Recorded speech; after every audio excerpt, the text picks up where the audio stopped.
Welcome back to Harry's Verse. Today's adventure, what if Harry Potter unlocked the forbidden power that made him a god? If you haven't yet, smash that subscribe button and ring the bell so you never miss a story. Now let's begin. Chapter 1, The Leash. The house at the end of Bracken Row had no business existing, which was the first thing Harry Potter disliked about it. It sat between two perfectly ordinary terraces in a perfectly ordinary corner of Lancashire, brick and slate and a sagging gutter, and the muggles who lived on either side had been walking past it for 30 years without once wondering why their street counted to 11 and then to 13. Number 12 simply did not register. The mind slid off it the way a hand slides off wet glass. That was old work, careful work, and it meant that whoever had built the concealment had not wanted to be found by anyone, magical or otherwise, for a very long time. Harry crouched behind the low garden wall and counted windows, 6 visible. At least 3 more behind the charm if the proportions held. Beside him, Auror Pike pressed her shoulder to the brick and breathed through her mouth, slow, the way they taught you to breathe when your body wanted to do something stupid with all the blood it had. 3 on the ground floor, she murmured, 1 pacing, the other 2 haven't moved in 20 minutes. Asleep, Harry said, or dead, or pretending. You always assume pretending. It's kept me alive. It had too, though lately he wondered what for. The war had ended in a single sentence 2 years and 1 month ago, a sentence Harry had spoken in a courtyard with the sun coming up and a crowd holding its breath, and the world had decided that this meant the world was fixed. It was not fixed. The world was a wound that had been told to stop bleeding by people who needed it to stop bleeding, and so it had grown a thin gray scab and called that peace, and underneath the scab the blood went on moving. Bracken Row was the blood moving, cursed artifacts sold to the highest and frightened bitter. A war's worth of dark objects had not vanished when Voldemort did. They had only changed hands. Robards had given the briefing in the flat gray voice he used for everything now. A collector's ring, he'd said, old families selling old shames. The Auror office wanted the inventory and the names, and above all the thing they were guarding so carefully that the wards on the cellar drew more power than the wards on the house. Take it quiet, Robards had said, we've had enough loud. Harry had nodded along with the rest of them and thought, as he increasingly thought, that loud and quiet were words the office used to feel like it was choosing something. The dark didn't care which one you picked. It came at the speed it came. On me, he said, and went over the wall. The front door opened for him without a sound, which it should not have. He felt the wards as he crossed them, felt them the way you feel a draft from a door you cannot see, and he had the brief and unwelcome sensation that they had recognized him and decided he was permitted. He put the thought away. Wards did not decide things. Wards were instructions, and instructions did not have opinions about Harry Potter. The hall smelled of dust and candle tallow and something underneath, mineral and cold, the smell of a deep cellar with water in it. There were portraits on the walls with their faces scratched out. Someone had gone down the row of them with a blade, slowly taking the eyes first. Pike came in behind him, then young Aldous Trent, who was 19 and trying very hard not to make noise with his boots. 3 Aurors for 9 targets was not the ratio Harry would have chosen, but the office was thin and the work was thick, and that arithmetic had been the shape of the last 2 years. They cleared the front rooms, empty, a parlor full of objects under dust sheets, and Harry did not lift the sheets, because objects under dust sheets in a house like this were precisely the kind of thing that took your hand off if you touched them. They found the pacer in the kitchen, a thin man in a traveling cloak counting coins into stacks, and Pike took him before he turned, a clean stunner between the shoulders, and the man folded onto the flagstones with the coins still ringing. That was when it went wrong, because going wrong was what these things did, and the only variable was how. The 2 upstairs had not been asleep, and they had not been dead, and they had not been pretending in the way Harry meant. They had been waiting at the head of the cellar stairs in the dark with their wands already up, and they had heard the coins stop. The first curse came down the stairwell before Trent had finished turning toward it, a rope of sick green light, and Harry did the thing his body did now without consulting him, which was to put himself between the light and the boy. He got his wand up. The shield came. The green light hit it and the shield held barely, and the second curse hit the first man's own shield where Pike's return fire had driven him back. And for 3 seconds the hall was a lattice of light, red and green in the white of broken charms, and the dust sheets in the parlor caught and went up with a sound like a long indrawn breath. Cellar, Harry shouted. Trent the door now, the third curse he did not see. It came from the parlor, from the smoke, from a 4th man they had not counted because he had been sitting very still under a dust sheet of his own, which was either extraordinary nerve or the kind of patience you only learned in a cell, and the curse was not green and not red. It was the absence of color. It was a line drawn through the air by something that wanted the air not to be there anymore, and it was aimed at the center of Harry's chest, and his wand was on the wrong side of his body, tangled in the shield he was still holding against the stairs. There was no time to move the wand. There was no time to move at all. The line of uncolor crossed the room toward him at the speed of a decision already made, and in the quarter second he had, Harry's whole life narrowed to a single clean fact, which was that he was going to die in a burning house in Lancashire over a cellar full of someone else's shames, and that Ginny was going to get the visit and the folded note and the cold tea, and that this was, in the end, a stupid way for it to go. And then he wanted it not to, that was all. There was no incantation. His wand did not move. He did not raise a hand or shape a word or reach for any of the channels the wand had spent his whole life teaching his magic to run down. He simply, with the whole undivided weight of himself, wanted the line of uncolor to stop being. It stopped being, not blocked, not deflected. There was no flare of shield light, no crack of one force meeting another. The curse came to the place a foot from Harry's chest where the wanting was, and it unraveled the way a knot unties when you find the right thread, the way a word comes apart when you say it too many times and it stops meaning anything. One instant there was a thing in the air designed to end him. The next instant there was no thing and no echo of a thing, and the air closed over the space where it had been without comment, and the only sign that anything had happened was a smell, sharp and clean and somehow enormous, like the air after lightning, like the inside of a struck bell. The man in the parlor stared at the place his curse had been. His mouth was open. Harry stared back at him across the burning room, and in the man's face Harry saw his own thought reflected exactly. That's not possible. Pike's stunner took the man in the chest and dropped him. After that it was just work, fast, ugly work, the kind the body knew. The two from the cellar stairs were down inside a minute, Trent with a broken wand arm and a grin that meant he was in shock, Pike already shouting the containment incantations at the fire. Harry moved through it on the old reflexes, and the reflexes did everything right, and the part of him that was supposed to be steering was standing very still in the burning hall, smelling the air after lightning and thinking in a voice that did not sound entirely like his own, how did I do that? Because he knew every countercurse in the Auror manual and a dozen that were not in it, and none of them was that. There was no spell that unmade a curse. You could block one, absorb one, turn one, outrun one. You could not reach into the world and decide that a thing already cast had simply never been. Magic did not have an undo. The whole architecture of it, every spell he had ever learned, was about adding force to the world, light, heat, motion, change. He had not added anything, he had subtracted. He had found the place in reality where the curse was written and he had rubbed it out. He looked down at his wand. Holly and Phoenix feather, 11 inches, the wand that had chosen him at 11 and never once let him down, and in the smoke and the firelight it looked, for the length of a breath, like a stick. Like a clever stick someone had given a child so the child would feel safe in the dark. He put the thought away with the other one. The fire died under Pike's charms.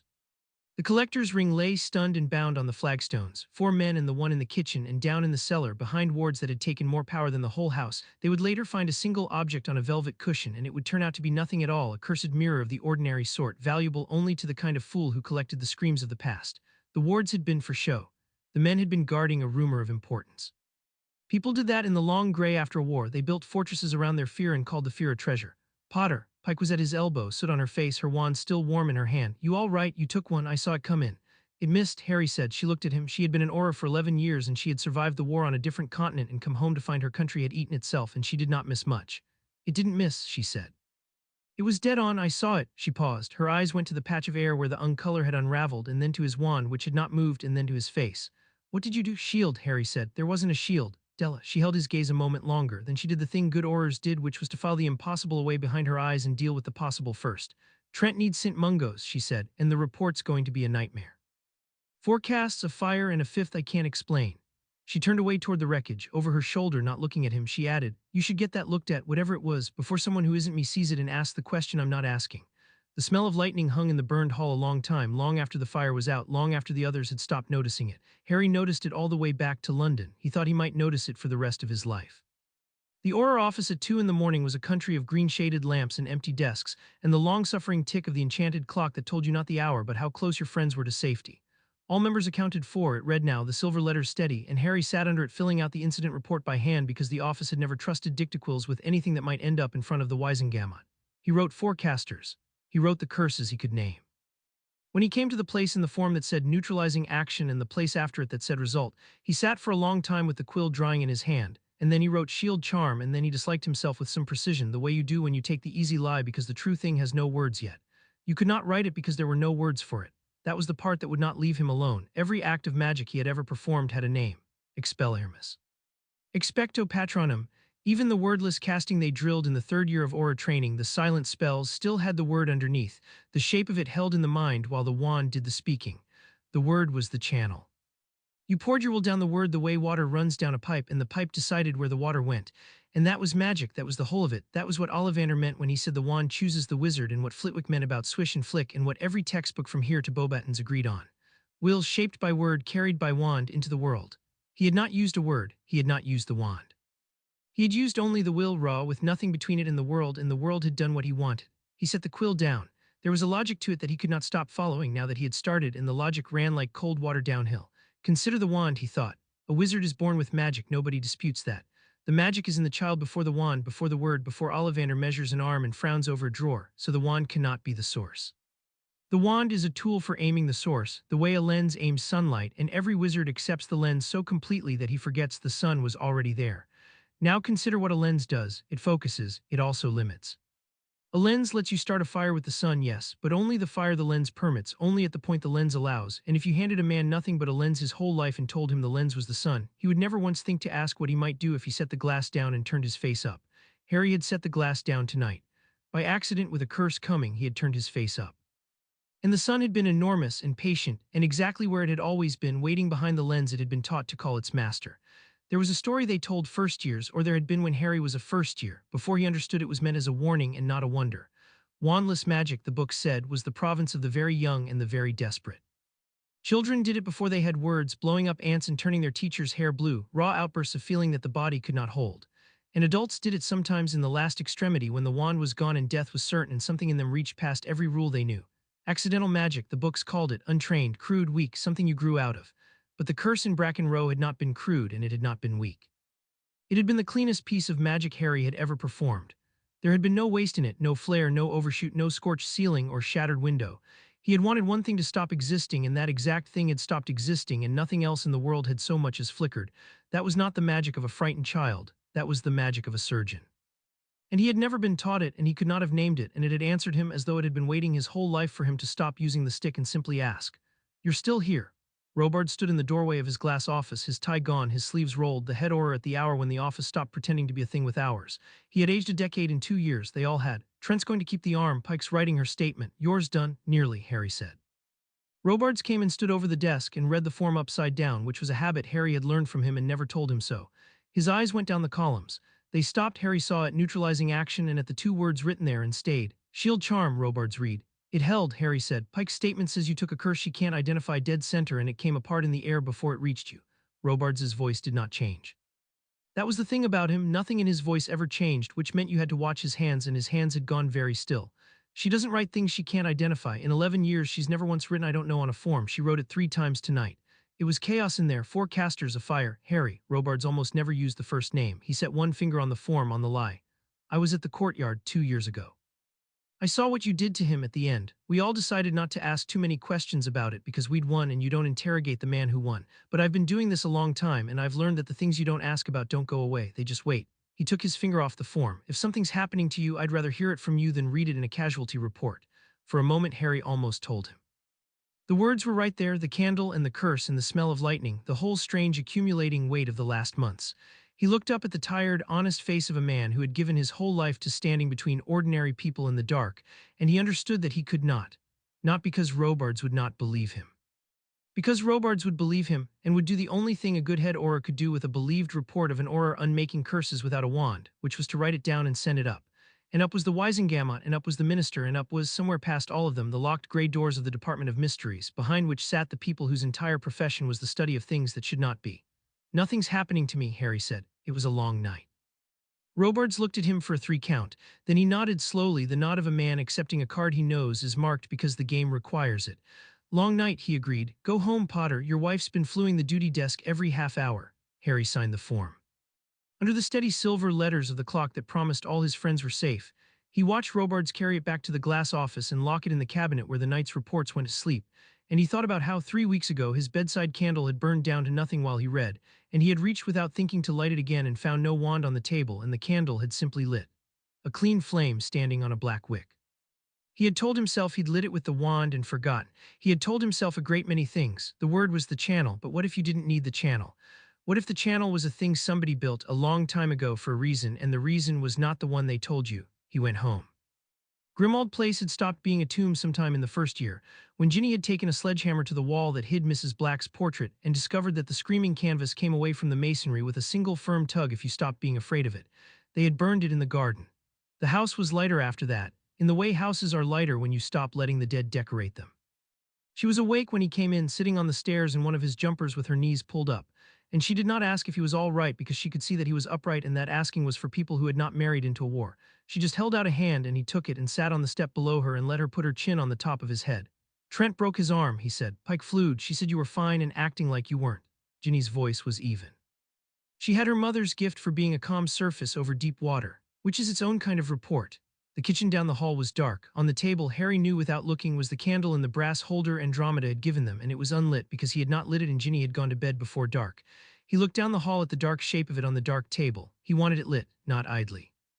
He let himself want it with the same whole weight he had thrown at the curse, just to know, just to be sure, because a man could tell himself a story about a burning house and 4 casters and a long night, but a man could not tell himself a story twice in one night and keep believing it. The candle lit. A clean yellow flame stood up in the dark kitchen and threw the shadows of the chairs long across the floor. There had been no word. His wand was in his coat by the door. His hand was in Ginny's hand. He had not moved at all. Ginny went still above him. He felt it through the place where her chin rested, a stopping of all her smallest movements, and he knew she had seen the flame come up because the hall had been dark and now it was not. Harry, she said, carefully, not afraid. Ginny Weasley had used up her fear at 16 in a stone chamber and never bought more. Careful was different from afraid. Careful was what you were around a thing you respected and did not understand. Did you do that? He could lie to Robards, he found, with her chin on his head and her hand in his hand and the flame standing up clean and impossible in the dark, that he could not lie to her. Yes, he said, with your wand in your coat. Yes, and the candles in the kitchen and were on the stairs. Yes, she was quiet. Down the hall the flame burned with a perfect untroubled steadiness. No flicker, no smoke, the look of a thing that had always been there, that had cost the world nothing to make, because perhaps it had cost the world nothing, and perhaps that was the whole terrible point. Ginny's hand tightened on his once, and then she did the thing he loved her past all reason for doing, which was to treat the impossible as merely difficult. How long, she said. A few weeks, small things, the candle, a door I wanted shut. I told myself I was tired. He turned his head so he could see the edge of her face in the candlelight from down the hall. Tonight a curse should have killed me and I wanted it gone and it went. No spell, Gin, no wand, I just wanted it and the world agreed. And that frightens you. It should frighten me, Harry said, and heard how the careful exact word was not the one he meant and let it stand anyway. It doesn't, that's the part. When I did it, it felt like coming up for air. Like I'd been holding my breath since I was 11 and didn't know it. Like the wand was a hand over my mouth and I just took it off. Ginny was silent for a while. The flame burned. Somewhere above them the old house ticked and settled. My mum, she said finally, used to say the most dangerous thing in the world is a person who's found out they're stronger than they were told. Because everyone who told them was lying to keep them small, or everyone who told them was right to keep them safe, and you can't know which until you've already let the thing out. She put her arms down around his shoulders and pulled him back against her knees, and he let her, and the candle burned on. I don't think you're going to be able to put this back in the box, Harry. I think you spent 2 years dying a little at that desk because the war broke the world open and then everybody spent all their strength pretending it was whole again.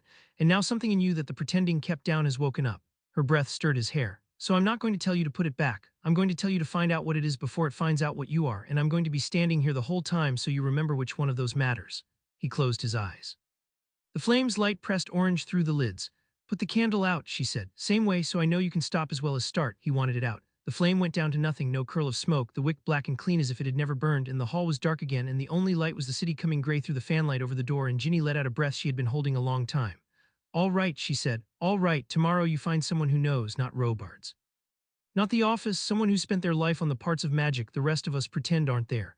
There's only one place that studies that, Harry said. I know, her arms tightened. I don't like it either. He did not have to go to the Department of Mysteries the next day, as it turned out, because the Department of Mysteries came to him.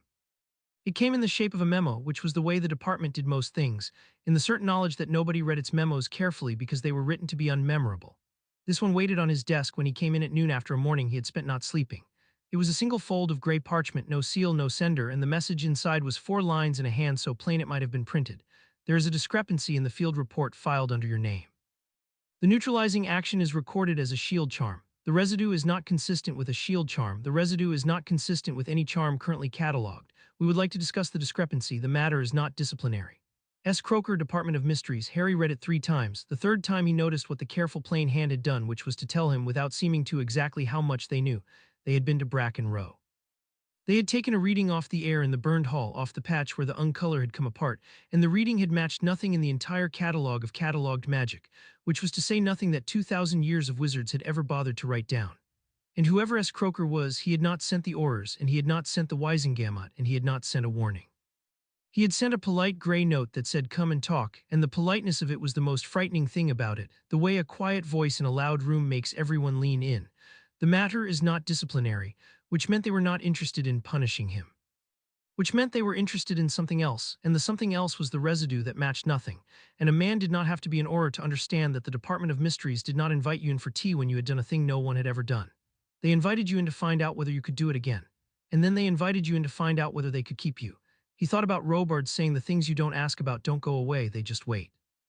He thought about Ginny saying find out what it is before it finds out what you are. He thought about the smell of lightning and the candles standing up clean in the dark, and the long gray 2 years he had spent at this desk feeling like a sword that had been hung on a wall, and underneath all of it, quiet and steady in his own, the thing that had felt like coming up for air. There is a discrepancy in the field report filed under your name. There was. The discrepancy was that the field report had been filed by an Auror who used a wand and a word, and Harry was no longer certain he was that man, and he was not at all certain he wanted to go on pretending he was. Across the office, the enchanted clock held its silver letters steady. All members accounted for. Harry looked at it and thought, with a clarity that startled the part of him still trying to be afraid, that the clock had no setting for what he was becoming because the clock had been built by people who could only imagine wizards, and whatever the residue in that burned hall belonged to, it was older than wizards, older than wands, older than the word that they had all been taught was the only door. He folded the gray note into his coat pocket, next to the wand he was beginning to think he didn't need. He went to find Hermione first, not because he needed her permission, but because there was a question forming in him that he could not yet say aloud, and Hermione Granger had spent her whole life being the person who said the unsayable question first and then helped you survive the answer. He found her in the Department of Magical Law on the second floor, surrounded by the towers of parchment that were her war now, the slow grinding war of putting the law back together one statute at a time, and she took one look at his face and set down her quill. "You have the look," she said. "What look?" "The first-year look, the one you had before every single thing that nearly killed us. Sit down." She cleared a chair of its drift of paper. "Tell me what you've done," he told her. The candle, the curse, the smell of lightning, the gray note.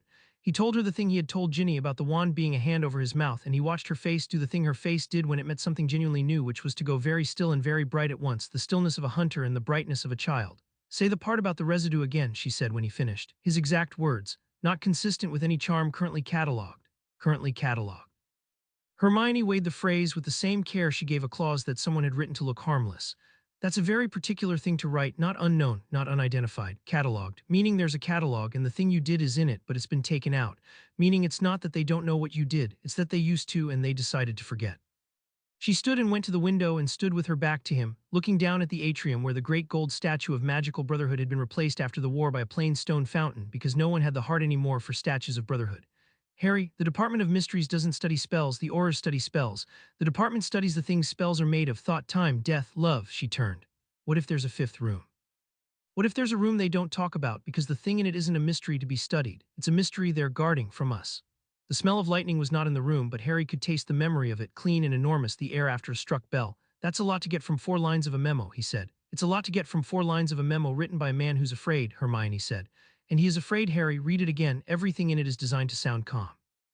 People who are actually calm don't work that hard at it." She came back and sat across from him and put both her hands flat on the desk, with the flat-handed certainty she brought to the part of any conversation that mattered. "I think you found a door tonight. I think the candle and the curse are the same door, and I think the people who sent you that note have spent their whole careers standing in front of it with their backs to it, telling everyone there's nothing behind them but a wall." She held his eyes. "Are you going to go through it?" Harry thought about the answer for what felt like a long time and was probably 3 seconds. "I think I already have," he said. "I think going through it is what happened in that house. The note's just the part where someone noticed." Hermione nodded slowly. She did not tell him to be careful. She had stopped telling him to be careful when they were 15, having concluded correctly that it had never once worked and only made him feel watched. Instead, she reached into the chaos of her desk and pulled out a fresh sheet of parchment and uncapped her ink. And at the top of the sheet she wrote in her quick, fierce hand a single word and underlined it twice and turned it so he could read it. "WNDLSS," it said. And under that already the beginnings of a list, because that was how Hermione loved people, by refusing to let them walk into the dark without first writing down everything they knew about the dark. "Then we find out what it is," she said, "before it finds out what you are. And whatever Croaker shows you down there, you tell me everything, because I have a horrible feeling that the catalog they took it out of is the kind of catalog that gets taken out for a reason, and the reason is never that the thing was harmless." He did not tell her that Ginny had used almost the same words. He thought the two of them arriving at the same sentence from opposite ends of his life was either the most reassuring thing that had happened to him in 2 years or the most frightening, and that he no longer entirely trusted himself to tell those two feelings apart, which was perhaps the first true sign of what he was becoming, though he would not understand that for a long while yet. He stood. He put his hand on the gray note in his pocket. Down on the 8th floor, behind doors that the whole of magical Britain had agreed for 1,000 years not to think too hard about, something was waiting for him that had been waiting longer than there had been a Briton to wait in. "I'll send word when it's done," he said. "Send word before," Hermione said, "so that if you don't send word after, I know where to come looking." He almost smiled. He went down to the lifts, and the gray note was a small weight against his chest the whole way, and the wand beside it felt lighter than it ever had, the kind of light a thing goes when you have begun, without admitting it, to set it down. Behind him, in the long gray afternoon of the Department of Magical Law, Hermione Granger sat looking at the words she had written and underlined twice, and after a while she took out a second sheet and began very quietly to write a letter to Luna Lovegood, who was the only person Hermione knew who had spent her whole life believing in things that weren't catalogued and had therefore never once been surprised by the world. She did not know yet why she was writing it. She had simply learned over a war and after it that when the ground started to move under Harry Potter, you wanted everyone you trusted standing somewhere they could be reached. He thought riding the lift about how the word leash had come to him on the stairs the night before, unbidden, fully formed, and how he had not questioned it then and could not unthink it now. A leash was a thing you put on a creature you loved and feared in equal measure. You did not leash what was weak. A leash was an admission of strength.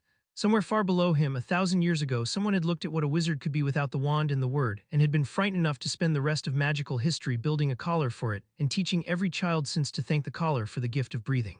He did not yet know whether that someone had been a coward or a saint. He suspected, with the part of him that had survived a war by refusing to believe in easy villains, that they had been both, and that this was the worst possibility because it meant the leash was wise. The lift fell.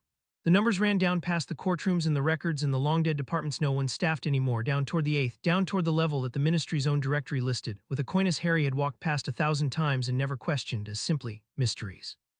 He had spent his life being told that magic had a shape, and that the shape had edges, and that beyond the edges there was nothing, no further power, no deeper room, only the comfortable dark where reasonable wizards did not go. He was beginning to understand that the edges were not the edge of magic. They were the edge of the leash. And somewhere below him, in the cold and the quiet, was the hand that had been holding the other end of it since before anyone alive was born. And Harry Potter was riding a falling lift down to shake that hand and ask it, very politely, to let go.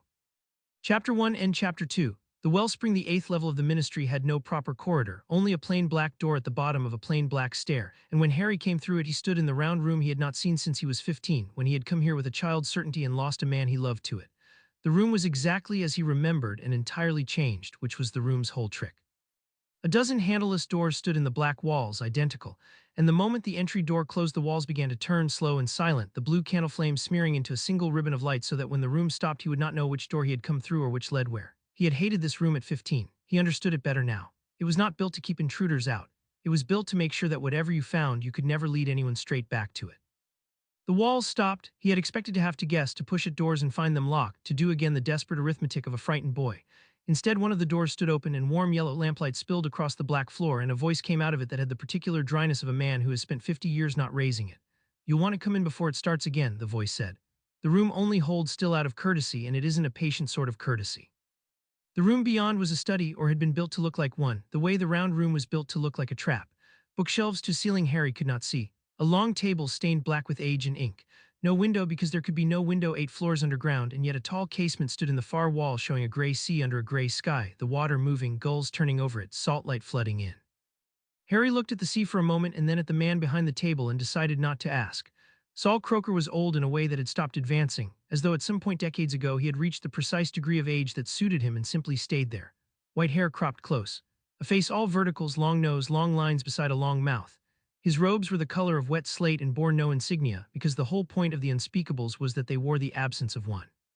He did not stand. He gestured at the chair across the table with 2 fingers, the gesture of a man conserving everything. "Saul Croker," he said, "I run this place to the extent that anyone runs a thing like this. Sit, Mr. Potter. We have a great deal to not say to each other, and it goes faster sitting." Harry sat. He left his hands on the table where Croker could see them, an old Auror habit, and watched the old man notice the habit and approve of it. "You read my note carefully," Croker said. "It was not a question. You're here a day early and you came to Granger first. Good, a man who reads carefully and talks to clever friends is a man who might survive the next month, which I confess is not a sentence I expected to be hoping I could say about anyone again." He folded his hands. "Tell me what happened in the house, your words, not the forms." So Harry told him, the 4th man under the sheet, the line of uncolor. The wanting and the unraveling and the smell of the air after lightning. He told it plainly, the way you reported to superior, and the whole time he watched the old man's face, and the old man's face did nothing at all, which told him more than any reaction could have. People who go still when they hear impossible things are people who already knew the impossible thing was coming. When Harry finished, Croker was quiet for a while. The gray sea moved in the false window. A gull cried, thin and far.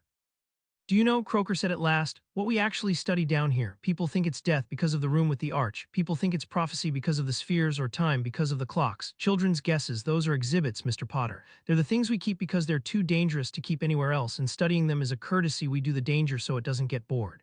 He leaned forward a degree. What we study is one question and only one, and we have been studying it since before there was a ministry to house us. The question is, what is magic made of? Not what does it do, not how do you aim it, what is it underneath, what is the substance before the spell? And you have an answer. We have an answer we are not permitted to like. Croaker's mouth did something that was not a smile. Tell me, when you unmade that curse, you said there was no word. Was there a feeling before the wanting? A sense of where to reach? Harry thought about it. He had thought about little else for a day. There was a place, he said slowly, not a place in the room, a place in under, like the floor of a thing I'd always been standing on without knowing there was a floor. The curse was written on top of it. I reached down past the writing to the thing it was written on, and I rubbed the writing out. Croaker closed his eyes. When he opened them, the dryness had gone out of his voice, and what replaced it was worse because it was gentle. There's a thing we keep lower than the arch, he said. Lower than anything, we don't catalog it because it predates the catalog. The catalog was built, in a sense, to keep people from looking for it. We don't have a name for it that I'd say aloud in a room with a door because some of the old names are doors themselves. Among ourselves, we call it the quick, as in the quick and the dead. As in the living part, it is the place your hand found, it is the floor under the floor. He stood now slowly, every joint a separate decision. And in 1100 years of this office, Mr. Potter, exactly 4 people have reached it the way you reached it awake on purpose with the wanting and not the word. I knew the names of 3 of them before you walked in. I would like to show you what's left of what they touched, and then I would like very much to talk you out of doing it again. They went down. There were stairs that Harry was fairly sure did not exist when no one was descending them, and a long sloping passage cut through raw chalk that breathed cold the way a cellar breathes. The mineral smell of Bracken Rose Hall multiplied 1,000-fold. They passed rooms he did not look into and rooms he could not help looking into. One door ajar gave onto a vault of clocks, 10,000 of them, every size from a thimble to a cathedral, and not one of them keeping the same time, the air inside grainy and slow, and a single shelf of bell jars on which, as Harry watched, a hummingbird hatched and aged and died and hatched again, over and over, caught in a loop of seconds someone had folded shut and could not now unfold. Croaker did not slow. Time, he said, the way another man might say weather. We understand it least of all. Don't look too long. It looks back and it has more patience than you do. Further down, a chamber of standing brains adrift in green tanks trailed their ribbons of thought against the glass, and further still a low gallery where the walls were honeycombed with niches, each niche sealed behind a pane that was not quite glass, and in the niches were things the catalog had agreed to forget. Croaker stopped at one.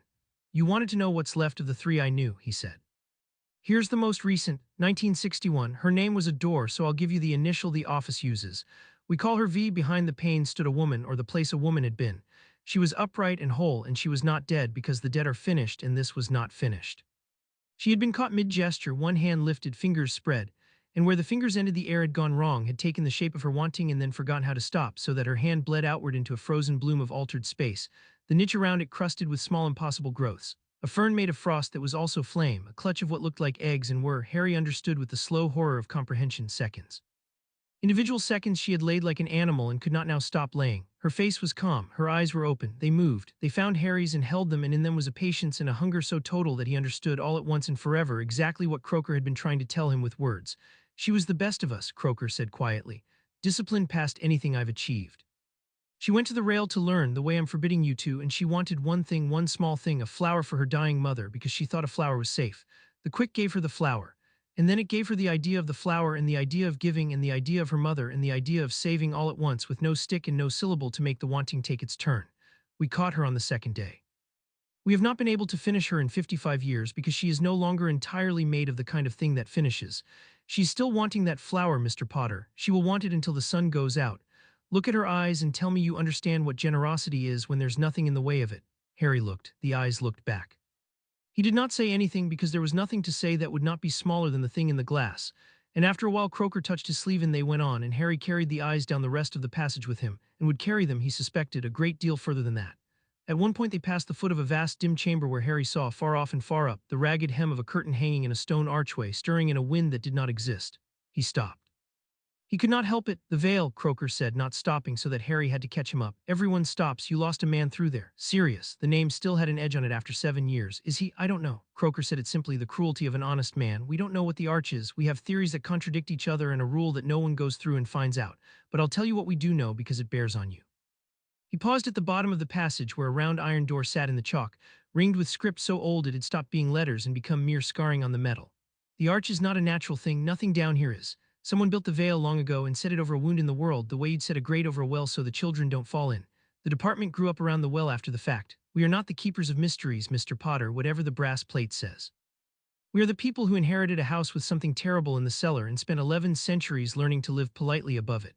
He put his palm flat on the iron door. He did not speak a spell. The script flared once, cold blue, recognizing him, and the door drew back into the chalk without a sound. After you, Croaker said, it will want to meet you. Try to remember while it does that wanting to be wanted is the oldest trap there is. The chamber beyond had no lamps and did not need them. It was round and deep, a shaft sunk into the chalk further than the eye would follow, and at the bottom of it, or at what the eye agreed to call the bottom because the mind refused the alternative, there was light. Not lamplight, not fire. A slow-turning radiance, the color of nothing Harry had a word for, a color that the back of the eye insisted it had seen once, at the very beginning, before there were eyes. It rose off the depth in long, unhurried coils, the way warmth lifts off summer tar, and where the coils touched the walls were not lit so much as remembered, every grain of them standing out suddenly precise and ancient and aware, and then dimming as the coil passed, sinking back into ordinary stone that had briefly known it was made of the same stuff as stars. Harry stood at the rail that ringed the shaft and looked down into the quick, and the quick looked up. There is a particular vertigo that has nothing to do with height. It is the vertigo of scale, the sensation a man gets when he understands, suddenly and against his will, that the thing in front of him is not large the way a mountain is large, but large the way a number is large, large past the place where largeness means anything, and that he has been standing his whole life on the thin shell of it, calling the shell the world. That was what came up out of the shaft and took Harry by the spine. He had reached this in Bracken Row. He had reached down through the floor and touched the edge of this and used a thread of it to rub out a curse, the way a man might dip one finger in an ocean to wet a stamp. He had not known, he had not had the faintest idea what he was dipping his finger into. It is the source, Croaker said quietly beside him. Of all of it, every charm any wizard ever cast, every wand that ever chose a child. The magic in your blood and the magic in mine and the magic that built this ministry and the magic that burned it. All of it is drawn from here, thin 10,000 times, run through the long pipes of word and wand until it's safe enough to teach an 11-year-old. What you feel coming off it is not the magic you know, it's the magic you know with all the thinning taken out, it's the wine before the water. How is it allowed to exist, Harry said. His own voice sounded strange to him, far away, a sound made on the surface of something. Something like this, how does the world hold it? It barely does, that's the entire history of my office in one sentence. Croaker set both hands on the rail, the underlight moved on his old face and made it for a moment young and then older than any living face had a right to be, the two ages turning over each other. Sit down with me, not at the rail, it listens at the rail. Come back to the door and I'll tell you the thing we took out of the catalog, and then you'll understand why I'd rather you walked back up those stairs today and spent the next 60 years as a slightly unusual Auror who's good at counter curses. They sat on a stone bench cut into the chalk by the iron door where the radiance was a glow on the floor rather than a presence at the throat, and Croaker told him. There was a time before the word, Croaker said, before wands. Before the statute, before Hogwarts, before Rome, before anything you'd recognize as a country. There were people in whom the magic woke the way it wakes in our children, except there was nothing built yet to catch it and shape it. No incantations, no theory, no school, just the wanting and the world and nothing in between. They reached the way you reached in that house. They reached as easily as breathing because no one had ever taught them there was supposed to be a wand in the way. The gray light turned on the floor. We don't have their histories, we have shapes of histories scratched on things kept in the deep cases. But the shape is always the same in every fragment from every place, and the shape is this. It was glorious and then it was a catastrophe. A man who can have what he wants by wanting it does not stay a man for very long. There's a stretch at the start that the fragments all sing about, a golden stretch, cities raised in a night, the sick made whole, the dead called back to dance at their own wakes, rivers turned to run uphill because someone thought it would be beautiful. And it was beautiful. Make no mistake, Mr. Potter, I'm not telling you a story about monsters. I'm telling you a story about people who could finally do everything, and who therefore did everything, and discovered too late that a world is a delicate set of agreements and that everything is precisely the amount of force required to break all of them at once. What happened, Harry said. The dead didn't go back when the dancing was done. The rivers running uphill emptied the seas they'd come from. A man in what's now Anatolia wanted his grief to stop, and unmade the concept of his daughter so thoroughly that 3 villages forgot they'd ever had children. And the children, made of no one's memory, came apart in the street while their mothers watched and could not say what they were losing. There's a fragment we keep baked into a clay tablet that is nothing but a list 400 lines long of things a single woman wished into being in the space of one night, and the list stops mid-word and the office has never decided whether she was interrupted or whether she simply wished the writing away along with everything else. Croaker's voice had gone flat and gray as his robes. Reality is not infinitely elastic. You can push your will into it and it will give, and then it will tear, and when it tears it does not tear where you pushed. It tears at the seams everywhere all at once. They called it different things in different fragments. The nearest we have to a true name is a word that just means the drowning, because that's what it was like at the end. The whole Isle of Britain went under, not water, under unmaking, the land forgetting it was land, the sea forgetting it was sea, the difference between them forgetting it had ever been a difference. They very nearly took the world down with them, the first wizards, out of nothing worse than appetite and grief. Harry watched the light. But it didn't go down, we're here. It didn't go down because a few of them were strong enough to be frightened in time. Croaker laced his old fingers. This is the part that isn't in any book above this level, so attend.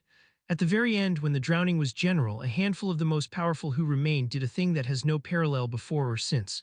They did not fight the drowning with more power. They'd learned where that road went. Instead, they bound it. They took the quick, the source, the thing under everything, and they built a cage for it out of the only material strong enough, which was themselves, their own wills, woven into a lattice and laid over the wound in the world. Some of them poured their whole lives into the first knot of it and were used up doing it, spent like candles, and the lattice is partly made of the dead because of that, dead will holding fast where living will would tire. And then so that it could never happen again, so that no future child would ever again reach the source barehanded and easily, they did the cruelest, wisest thing in the history of our kind. He looked at Harry. They invented the wand and the word and the long discipline of spells. They built a system that takes the bare wanting and makes it pass through a stick and a syllable before it can touch the world. Because a stick and a syllable are slow, and slowness is mercy. And a thing that must be aimed is a thing that can be missed, refused, regretted, stopped. They put the lens in front of the sun on purpose, Mr. Potter, and they taught every generation after to call the lens the sun, because a child who knows there's a sun behind the lens will spend his life trying to take the lens away. The chamber held very still, even the lights seemed to listen. The leash, Harry said. Croaker's head came up. Where did you hear that word? I didn't hear it. It came to me on the stairs the night of the candle. Harry met the old man's look. I called it the leash before I knew any of this. I thought it was mine. Nothing down here is yours, Croaker said, but he said it almost kindly. It's a good word. It's nearly the right one, yes. The whole edifice of magic as we practice it, every spell in every book, the entire civilization we built on top of it is a leash. It is the most successful act of self-restraint any species has ever performed, sustained across 1,000 generations, most of whom never knew they were restraining anything. And it has held. For 1,100 years it has held. He paused. And then every so often, once or twice a century, a child is born in whom the leash doesn't quite take. Who reaches in some extremity the old way, past the word, barehanded. The four people. The four people. Croaker's gaze went to the shaft, to the light. Three I could name. You've now met the gentlest of the three in her glass. They reached it as you reached it, and the quick did to them what it does. It is not evil, you understand. I want to be precise because imprecision is how this kills you. The quick is not a demon, and it does not hate you, and it has no designs. It is simply the most generous thing in the universe. It will give you anything, anything at all, the instant you want it, with no stick and no syllable to slow the wanting down, and a man cannot survive being given everything he wants. No man who ever lived could survive it. The first wizards proved that with the whole world as their evidence. The three I knew proved it again, smaller in this office, where we could at least keep the damage to the building. His jaw worked. I have buried unspeakables, Mr. Potter. I have buried the bravest, most disciplined minds of 3 generations, people who went to the rail believing that discipline would be enough. It is never enough. Wanting is faster than discipline. Wanting is the fastest thing there is. Then tell me the mechanism, Harry said. You're an office of researchers. You've watched 4 of us. You have a model. What actually kills the ones who drown? The power, the attention, the thing in the cage. Croaker regarded him with something that in a less disciplined face might have been approval, spoken like a man who means to find the exception in the data. He turned a hand over on his knee. Our model, for what it's worth, it is not the power. Power is inert. A mountain holds more of it than any of us and harms no one. It is the collapse of the distance between wanting and having. A healthy mind is mostly the gap between the two. You want and then you weigh and then you act, or more often you don't, and the not acting is where every decent thing you have ever done was actually made. Take the gap away and you do not get a tyrant, not at first. You get a man whose every passing impulse becomes instantly true, and no man's passing impulses deserve to be true. The cruelty is not in the great wishes. It is in the small ones, the flash of temper made real. The half-meant thing you say in an argument and would give anything tons. The wish you would never act on, given 1 second to reconsider, done before the second arrives. He let it settle. That is what waits at the bottom of the rail, not a throne, a world with no second thoughts in it, and yours the only hand on the pen. Harry looked at the light a long while. You said 4, he said. You knew 3, I'm the 4th. You're the 4th I know of. Croaker turned to face him fully. And you frighten me more than the other 3 combined, and I will tell you exactly why, because you've earned the truth, and because flattery would be a waste of the little time your discipline buys us. The other 3 reached the quick by accident in agony once and spent the rest of their short ruin trying to claw back to it. You reached it in a burning house, used precisely as much as you needed, and then walked away and filed a report. You lit a candle in your kitchen and you put it out again when your wife asked. You came down here a day early and you talked to your clever friend first. The old man's eyes were very steady. The other 3 were drowning people who found water. You are something the fragments don't describe and the catalog can't hold. You are a man who found the source of all power, used it like a tool, and remained so far entirely yourself. I have never seen it. I did not believe it was possible. And it is the most dangerous thing I have ever stood next to, because every safeguard we have was built for drowning people, and you are not drowning. You are learning to swim. There was a sound in the chamber then that Harry would spend a long time afterward trying to decide whether he had heard or remembered. It came from the shaft, from the slow-turning light, and it was not a voice, because a voice needs air and a throat, and the light had neither. It was more the shape a voice would leave behind. It arrived inside the bone behind his ear, and it was almost too quiet to call a word, and the word it almost was finally. He did not tell Croaker. He understood in the moment he chose not to that the choosing was itself the first symptom, and he kept the knowledge of that too, folded small behind the place where the word had landed. You feel it, Croaker said, not a question again. It's curious about me. It's been alone with us for 1100 years, and we are very boring to it because we come pre-leashed. You arrived unleashed, of course it's curious. Croker rose from the bench, and his knees cracked, and the ordinariness of the sound was the most grounding thing in the chamber. Here is what I am asking, and I will only ask once because I respect you too much to nag a grown man at the edge of a cliff. Walk up the stairs, go home. The thing in you that woke is real, and it will not entirely go back to sleep, but it can be managed. We have ways, a clumency turned inward, disciplines of refusal. You can live a long life as a wizard who is quietly, unaccountably good at the impossible and never reach the rail again, and die in a bed with your wife's hand in yours and your name on the right side of history. That door is open. It will not be open long. Take it. Harry stood too. He looked down into the quick, and the light came up to meet his looking, eager, patient, generous, the most generous thing in the universe, and he understood that Croker was right about all of it, every word, and that he was going to do the other thing anyway, and he made himself examine why with the cold honesty he'd learned in the war, because a man who lies to himself at the top of a cliff has already decided to fall. It was not power. That was the thing he had to be sure of, and he was sure of it, turning it over and finding it true. He had held the elder wand and given it up without a second thought. He did not want to rule anyone or own anything or be feared. He had spent 2 years drowning slowly in the shallows of a desk job precisely because he didn't want the things power was for. It was the lie. That was what he could not walk away from. He had been told his whole life what magic was by everyone, by Ollivander and Flitwick and Dumbledore and every textbook in the whole watching world, and all of them had been standing in front of a door with their backs to it telling him there was nothing there. Croker had just admitted it. The leash was a lie. A wise lie, a merciful lie, perhaps the most justified lie ever told, but a lie sustained for 1,000 years. And Harry Potter had been lied to about the shape of his own soul since he was 11 years old, and now he was standing at the edge of the truth, and he had never in his life been able to walk away from a truth just because it was dangerous.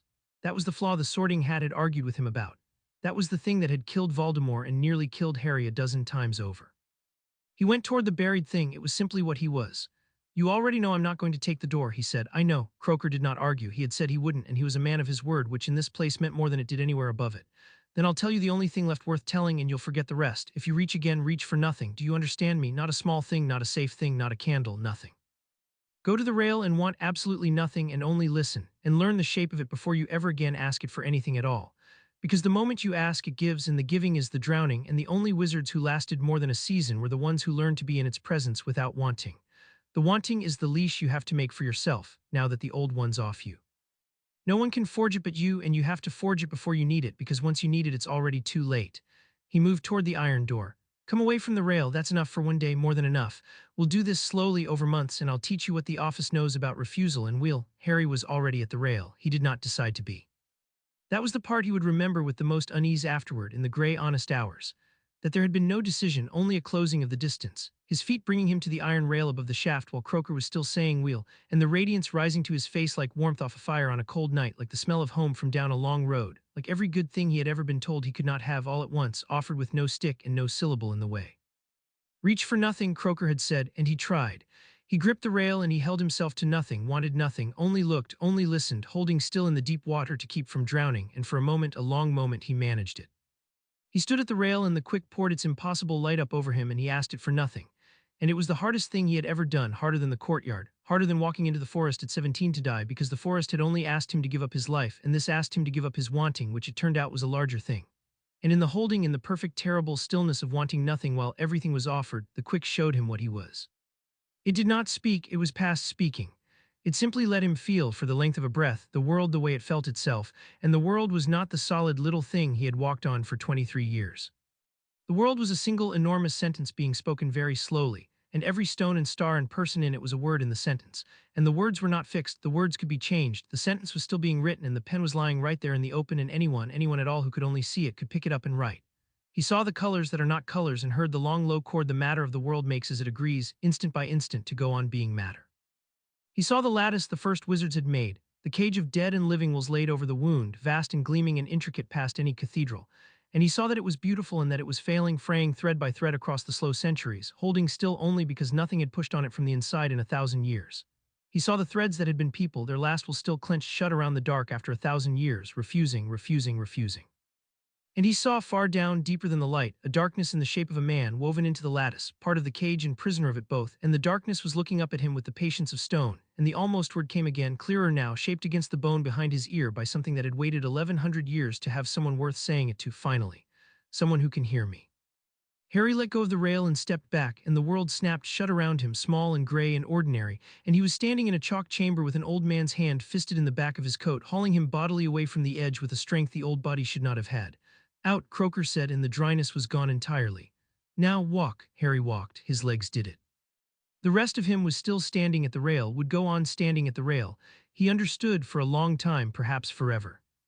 They went up through the iron door, and the door sealed behind them with a sound like a held breath let go, and they climbed the breathing chalk passage past the niches and the woman in her glass, whose moving eyes followed Harry the length of the gallery, and past the far dim hem of the veil, and Croaker did not speak until they were back in the false study with the false gray sea, where he poured 2 glasses of something amber from a bottle with no label and put one into Harry's hand and watched to see whether the hand was steady. It was steady. That seemed to trouble Croaker more than anything.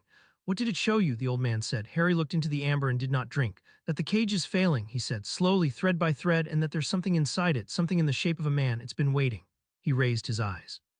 It said it's been waiting for someone who can hear it. Croaker sat down very heavily, an old man who had stood too long. The gray sea moved behind him. When he finally spoke, the dryness was back, but it was a thin dryness now, stretched over something Harry could see clearly through it, and the something was not for himself. Then it's worse than I feared, and I feared a great deal, Croaker said. I had hoped you'd reached an empty well. Most who reach it reach an empty well. The danger is only the water. But you reached the occupant. He drank his own glass off in one motion and set it down with exaggerated care, the care of a man keeping his hands busy so they will not do something else. There is a fourth thing the first wizards bound, Mr. Potter, the worst thing, and it isn't the source and it isn't the drowning. It's the one who started the drowning, the strongest of them. The first to reach the quick and the first to be ruined by it, ruined so completely and so magnificently that the others couldn't kill him, because by the end he was half made of the source itself, and you cannot kill water. So they wove him into the cage with everything else. They made the jailer and the prisoner the same wall. The fragments that name him at all call him by a title rather than a name, and the title comes down to us as the drowned king because he was their king at the height of the golden stretch, and because the drowning was, in the most literal sense the office can establish, his idea. He looked at Harry, and the gentleness came back into his voice, and it was unbearable.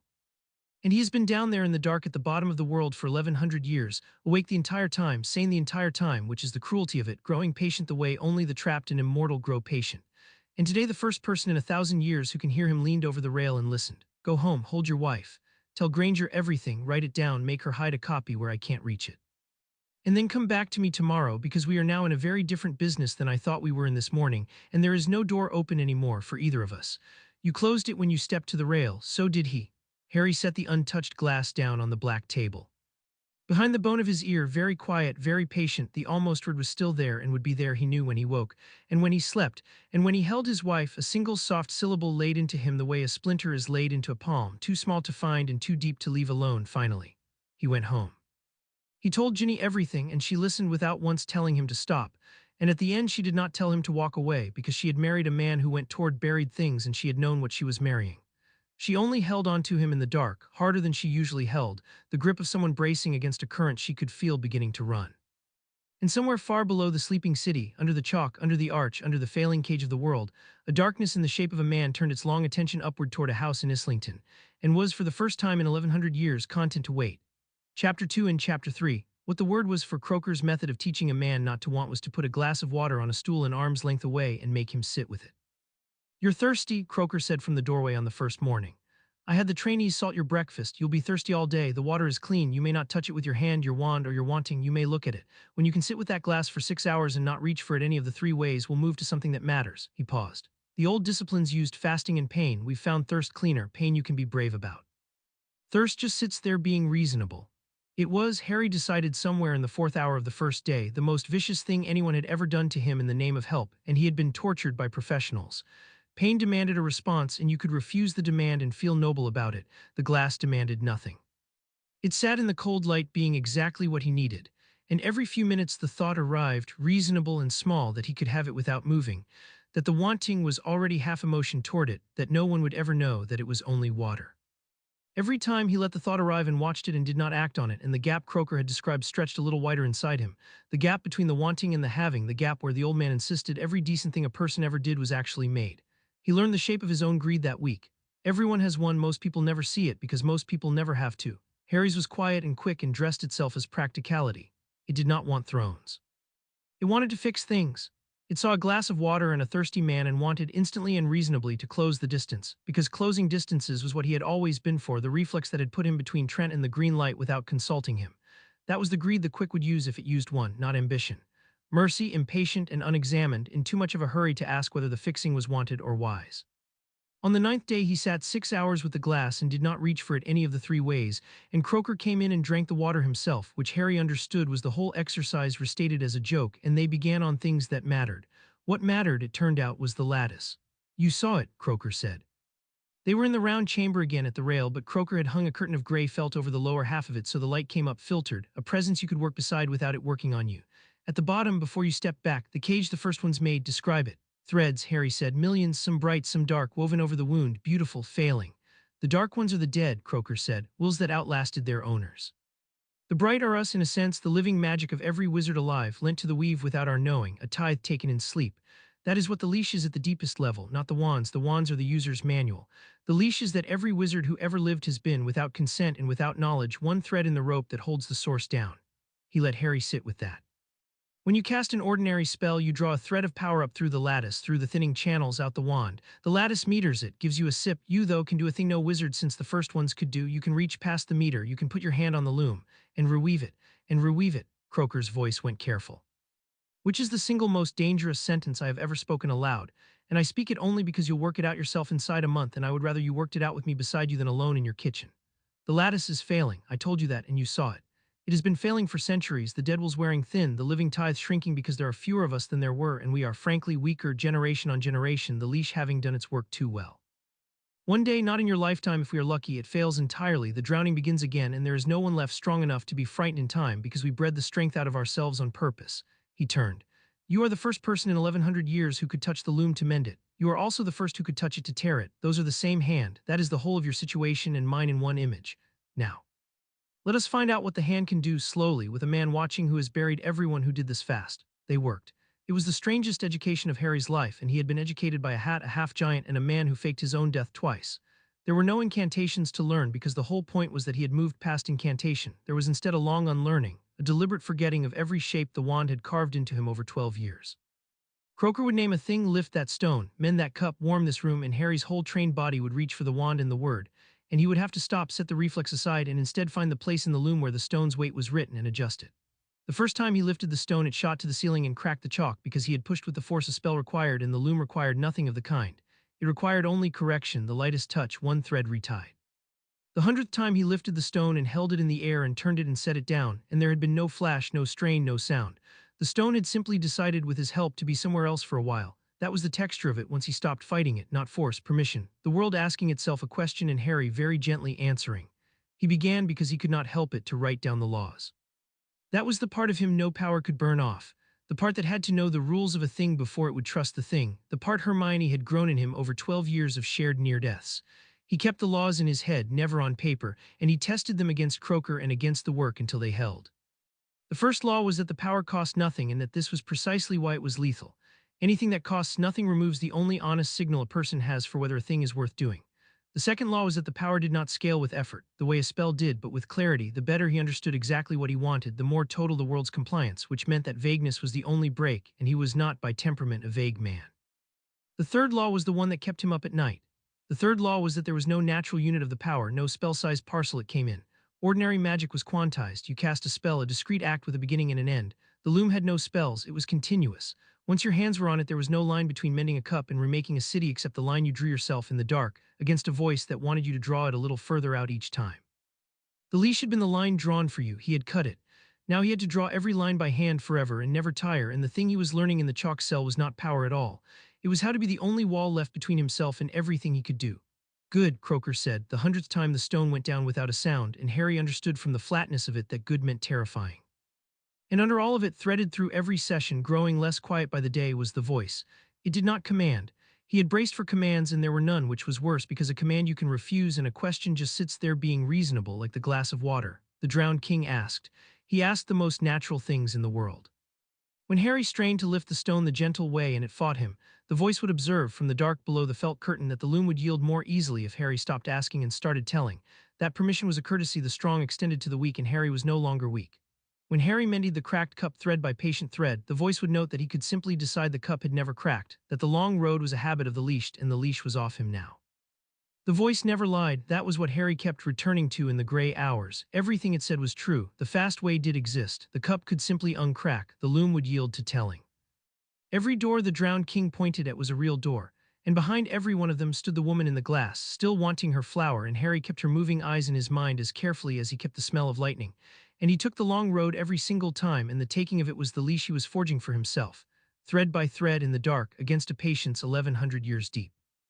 The unspeakables came to watch him on a Thursday, and Harry understood from the moment the iron door opened that watching was a euphemism. There were 5 of them, and they gave no names because names were doors, and they arranged themselves around the chalk chamber in the loose half-circle of people who have agreed in advance not to stand too near one another, in case proximity is later read as alliance. Croaker stood with Harry at the felted rail. The other 4 stood apart, slate-robed, faceless in the underlight, and Harry could feel them reading him as he had learned to read the loom, with instruments he could not see and conclusions he could not hear, and he stood still and let them, because Ginny had taught him that the only dignity available to a watch thing is to refuse to perform. "They want a measurement," Croaker said under his breath. "I told them you cannot be measured." They did not believe me because their whole lives are measurement, and a thing that cannot be measured frightens a measurer worse than a thing that is merely large. So we will give them something to write down, and then I will send them away, and you will forgive me the theater. It buys time. Frightened people who have been handed a number feel they have done something. They had brought a creature. It came in a cage of cold forged silver carried by 2 of the slate robes, and inside it was a bird Harry did not have a name for, a thing of dull copper feathers and a long mournful neck, and it was dying. He did not need the loom to see that. It sat hunched at the bottom of the cage with its eyes filming, its breath a thin rattle, and one of the unspeakables, a woman by her voice, said, "A storm heron, the last of the British line. Its heart is failing, and no healer we have can read the species well enough to mend it. We are told you read everything." A pause waited like a trap. "Read it." Harry crouched by the cage. He looked at the bird, and then he looked, the careful distance past the surface he had spent weeks learning to hold himself back from, and the bird opened under his attention like a diagram drawing itself. "Its heart isn't failing," he said. "Its heart is fine. It's the rhythm that's wrong. There's a thread here," and he did not point, because pointing would have meant lifting a hand, and 4 wands would have lifted with it. "That tells the heart when to beat, and it's frayed the way an old enchantment frays, and the heart is waiting for a signal that comes a half-second late now every time, so it's tiring itself listening. It isn't sick, it's lonely for an instruction that stopped arriving on time." He sat back on his heels. "You could mend it with a tuning charm if any of you could find the thread." "None of you can find the thread. I can find the thread. It would take me about 4 seconds. The chamber was very quiet. The underlight turned on the silver bars. "Then mend it," the woman said, and there was hunger in it, the particular hunger of an expert offered at last, the thing her expertise had always failed at. "No," Harry said. He stood up. He kept his hands open at his sides. "You didn't bring me a dying bird to save a bird," he said evenly. "You brought me a dying bird to see whether I'd do it without being given a reason, whether I'd reach into a living thing and rewrite it because someone in a slate robe used the word mend in a tone that made it sound like permission. That's the measurement you actually want, not how much I can do, whether I'll do it on cue." He looked from one faceless figure to the next, slow, letting them feel themselves looked at. "I'll find your thread. I'll teach your best healer where it is and what it should sound like, and they'll mend the bird with a wand and a word, the slow way, the leashed way, and the storm heron will live, and the mending will have a name and a caster and a line and a ledger. But I won't reach into a living heart because a stranger told me to today or any day, and the fact that you'd hoped I would is the only measurement that came out of this room worth writing down." He felt the change in the 4 apart from Croaker, a change with no sound, the way a room changes when a card is turned. He had meant to reassure them. He understood, watching it happen, that he had done the opposite, that a being who could rewrite a heart and merely chose not to was infinitely more frightening to them than a being who could not, because the not doing was a decision, and a decision can be revisited, and they would lie awake from now on inside the gap of his deciding, the same gap he lay awake inside himself. One of them spoke for the first time, an old man's voice, dry as Croaker's but without the kindness underneath. "Saul, you see it now. He has gone past all 3. The other 3 could be contained because the source was killing them. We only had to wait. This one the source is not killing. This one will not tire and will not slip and will not die, and we will be measuring him for 40 years, and at the end of the 40 years we will have a very great deal of data and no cage." A rustle of slate. "There is precedent for what we do with a power we cannot contain. It is old precedent, and it is ugly, and we should begin discussing it before the Wisengamot discusses it for us."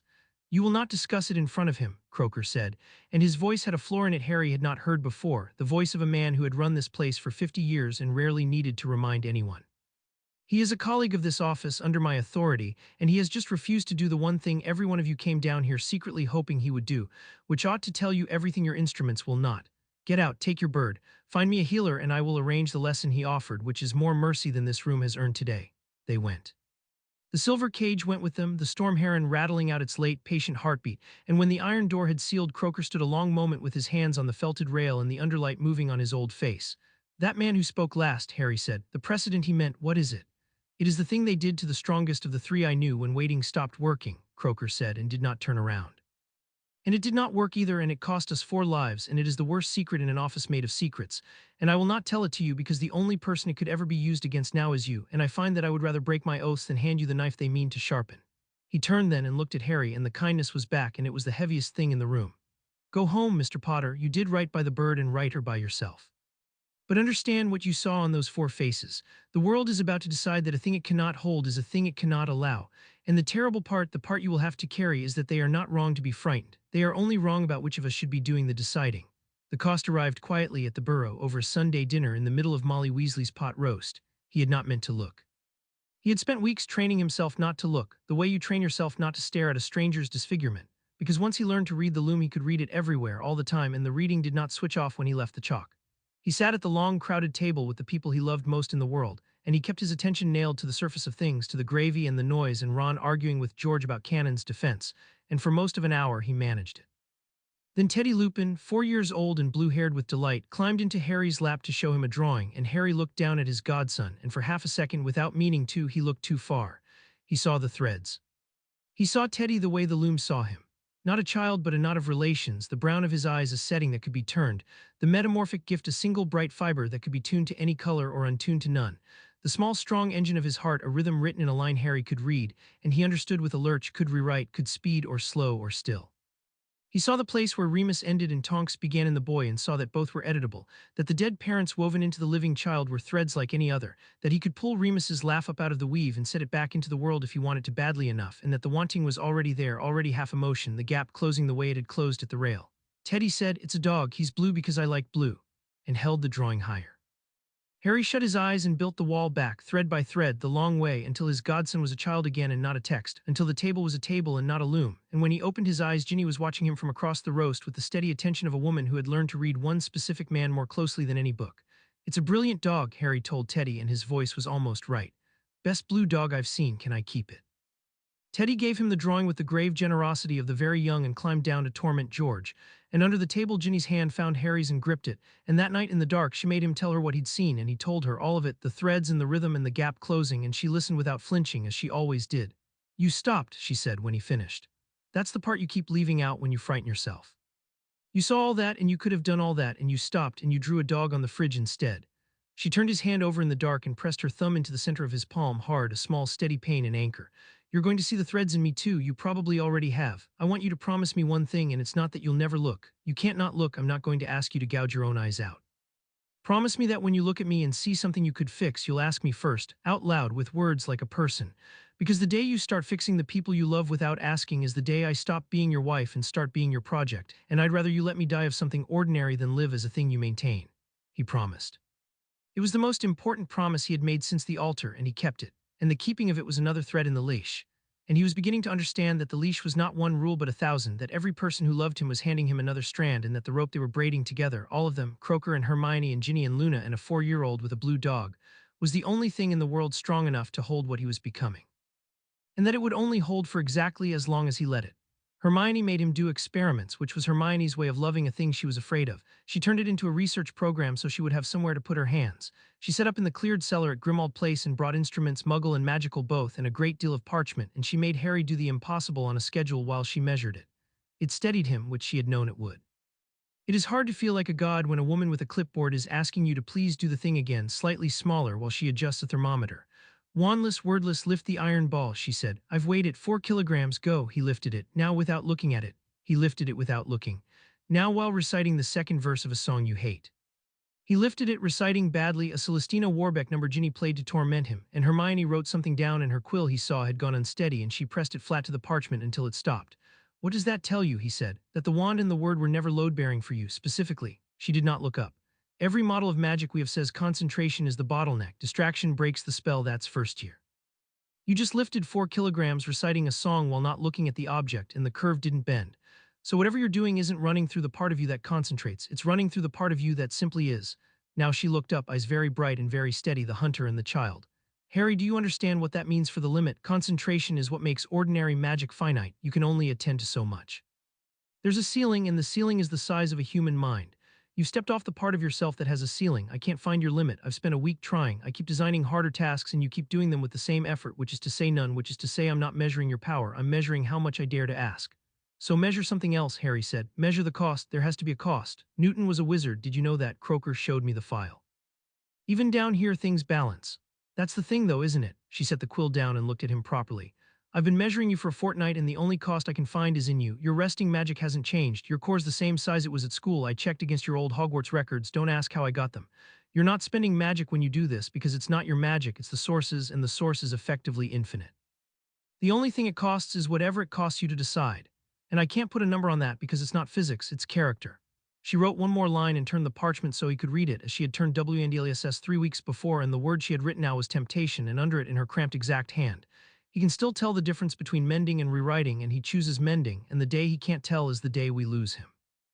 Ron was on the cellar stairs where he sat for most of these sessions, not because he understood the instruments, but because he had appointed himself, without discussion, the person who would be in the room. He had come back to the Auror office after a year at the joke shop, and he had a war hero's instinct for the moment a situation tips. Do the cup thing, Ron said. I like the cup thing, it's the only one that doesn't make my teeth itch. So Harry mended a cup Hermione had cracked for the purpose, thread by thread the long way, and Ron watched the porcelain knit and made an approving noise, and Hermione wrote down the time 11 seconds, and Harry did not tell either of them that the voice had spent all 11 seconds pointing out, reasonably, that it could be done in none. You're handicapping yourself, Hermione said quietly when Ron had gone up to put the kettle on. The men's are getting slower as you get more skilled. Why? Because the fast way is just deciding the cup was never broken, and the cup was broken, you broke it, I watched. If I decide it wasn't, then I've changed not the cup but the truth about the cup, and the difference sounds academic until you scale it up. The long way fixes the cup. The fast way fixes my memory of the cup and your memory and the kitchens and realities all at once, because they're the same thread once you're holding the loom. The fast way doesn't mend things. It edits the past so they were never unmended. He set the cup down. There's a woman in a glass cabinet under the ministry who took the fast way to make her mother a flower. I take the long way every time. It's the only line I've found that I'm certain is a line. Then that's the variable, Hermione said softly and wrote it down. Not your power, your lines. Hide nothing from me, Harry. I'm not your friend anymore. Not only, I'm your reference copy. I'm the person who remembers what the cup looked like before, so that when you're strong enough to rewrite the world, there's someone left who can say, that's not how it was. It was the truest and most frightening thing anyone had said to him since Croker, and she had said it without flinching. Luna found him on the roof of Grimmauld Place at 3 in the morning, which should not have been possible since the roof had no door and Harry had gone up the unleashed way, thinking the wall into stair under his feet and unthinking it behind him. You're leaking, Luna said, sitting beside him on the cold lid, hugging her knees, looking out at the orange underbelly of the London cloud. Did you know I could see it from Ottery St. Catchpole? Not with my eyes. There's a sort of pressure where you are now. Like the inside of a cathedral, but everywhere and getting bigger. She considered. Hermione's letter said to come if I started to see anything. I've been seeing it a fortnight. I came on the train so I'd have time to think what to say. And did you think of something? Lots of things, most were wrong. She tipped her head to the cloud. The thing everyone always got wrong about you, even Dumbledore, is that they thought you were brave. You're not particularly, you're just very bad at leaving. You couldn't leave Sirius in that house, or Ginny in that chamber, or any of us in any of it, and now you can't leave the truth in its cellar, because leaving is the one thing you never learned. She said it with no judgment at all, as she said everything, reading off a fact written on the air. So I won't tell you to leave it alone. That would be like telling water to be a different shape. I'll tell you the thing I came on the train to say, which is that the voice you're hearing is lonely, and lonely things lie about what they want. Harry went still. He had not told Luna about the voice. He had told no one but Ginny and Croker. It doesn't lie, he said. That's the problem. Everything it says is true. Everything it says is accurate, Luna corrected gently. That's different. A thing can be accurate and still be a lie if it's the wrong true thing said at the right wrong moment. My mother tested charms by their second-order effects, never the spell itself, because any fool can make a true spell. The art is in what it's true near. She turned and looked at him, and her pale eyes in the orange dark were the least afraid eyes he had seen since this began, and the saddest. It's been alone 1100 years, Harry. No matter how it started, whatever it did, it's been alone longer than anything has ever been alone. And now there's finally someone who can hear it, and it would say anything true or not to keep you listening. Not because it's evil, because it's lonely, and loneliness that old isn't a feeling anymore. It's a gravity. And you, of all the people in the world, are the one who can never leave a lonely thing alone. She put her cold hand over his. That's not a warning about it, it's a warning about you. Be careful which lonely thing you decide to save. You've only room to be swallowed by one. The thing that ended the secret happened on a Tuesday in Diagon Alley at 4:20 in the afternoon, with 300 people watching. The old warehouse behind Gringotts had been a wand core depository before the war and a ruin after it, and the goblins had been rebuilding the bank's eastern vault shafts beneath it. and what failed, the inquiry would later find, was a containment ward on a seam of raw dragonfire the depository had held for 60 years in a state it was never meant to hold. The ward failed at 20 past 4. The seam let go. A column of white fire went up through 6 floors of stone and out into the most crowded magical street in Britain at the hour the school supply crowds were thickest, and the front of the building came down into the street, slow at the top and fast at the bottom, the way buildings come down onto a crowd that had nowhere to go, because Diagon Alley had been built medieval and narrow by people who never imagined a sky that could fall. Harry was 40 feet away, buying ink. He would try afterward many times to reconstruct the decision, and never could because there was no decision, the same way there had been none at the rail. There was a column of white fire and a falling building and 300 people and a child, specifically a girl of perhaps 6 with a new owl in a cage, directly under the shadow of the falling stone, and the gap between Harry's wanting and his having, the gap he had spent 9 days with a glass of water learning to hold open, simply closed. He did not lift his wand. His wand was in his pocket with the ink. He reached into the loom with both hands and he held the street. Time did not stop because time was not the thread he pulled. He had learned the difference in the chalk cell. The fire went on roaring and the stone went on falling and the people went on screaming, all at the speed they had been going. What changed was that the stone stopped arriving. 40 tons of dressed granite hung in the air above the street, each block precisely where it had been, the dust hanging with it in a frozen brown veil, and the white fire bent away from the crowd and stood up straight as a held breath, a pillar of flame that had agreed because Harry asked it to burn upward into nothing and harm no one. There was a silence under the roar, a held silence at the center of all that motion, and in it Harry could hear very clearly the loom singing the way it sang only when he held a great deal of it at once, a vast low chord that was the world agreeing block by block and flame by flame to do as he asked. The child looked up at the stone hanging over her head. The owl in its cage looked up. 300 people looked up, and then slowly looked at the man standing in the middle of the street with his hands open at his sides and no wand drawn, and an expression that the Daily Prophet's photographer, present by catastrophic coincidence, would capture and run on the front page under a headline the editors changed 4 times before dawn. Harry set the building down. He did it the long way, which took almost a minute, the hardest minute of his life, because the voice was no longer quiet at all. The voice was a chord now, vast and joyful and so reasonable it ached, pointing out that he could simply return the building to its unbuilt state and the fire to its unlit state and the morning to the moment before the ward failed, that he could give these 300 people back the 10 minutes of terror, unmake the fear from their memories, leave them stepping out into an ordinary Tuesday with no falling sky, that it would be a mercy, that mercy was what he was for. That the long way left the child with a nightmare she would carry for life, and the fast way left her with nothing but the ink her mother had sent her to buy. Harry took the stone down block by block the long way and set each one in the rubble where the inquiry could find it, and let the child keep her nightmare because the nightmare was true and it was hers, and he had learned with a glass of water that you do not take a true thing from a person because you find it inconvenient that they suffer. When the last block was down, he turned off the dragonfire seam thread by thread as patiently as he had mended the cup, and the pillar of white flame guttered and went out, and the street was very quiet, 300 people and a girl with an owl and a man with no wand. Into the quiet, very small, the girl said, "Thank you for my owl," and held up the cage to show him it was unbroken, and that the photographer got 2, and that was the one they ran in the end. The Aurors arrived 90 seconds later, Robards at the front, and stopped at the mouth of the alley and took in the scene, the rubble laid down in tidy lines no collapse had ever made, the burn-scoured stone, the unhurt crowd, and Robards looked across all of it at Harry and did the arithmetic Harry watched him do, the same arithmetic he had done over the incident report in the dark office. A curse that came apart in the air, and now a building that fell and was caught, and the man at the center of both with his hands empty. Robards did not draw his wand. He was too good an Auror for that, and too good a man. He simply held Harry's eyes across the wrecked street, and what was in his face was not anger and not even fear, but the particular grief of a man watching a colleague step over a line that cannot be stepped back across, and he said, loud enough to carry in the flat gray voice he used for everything now, "Statements. Everyone, Potter, you'll want to come in and write yours properly this time."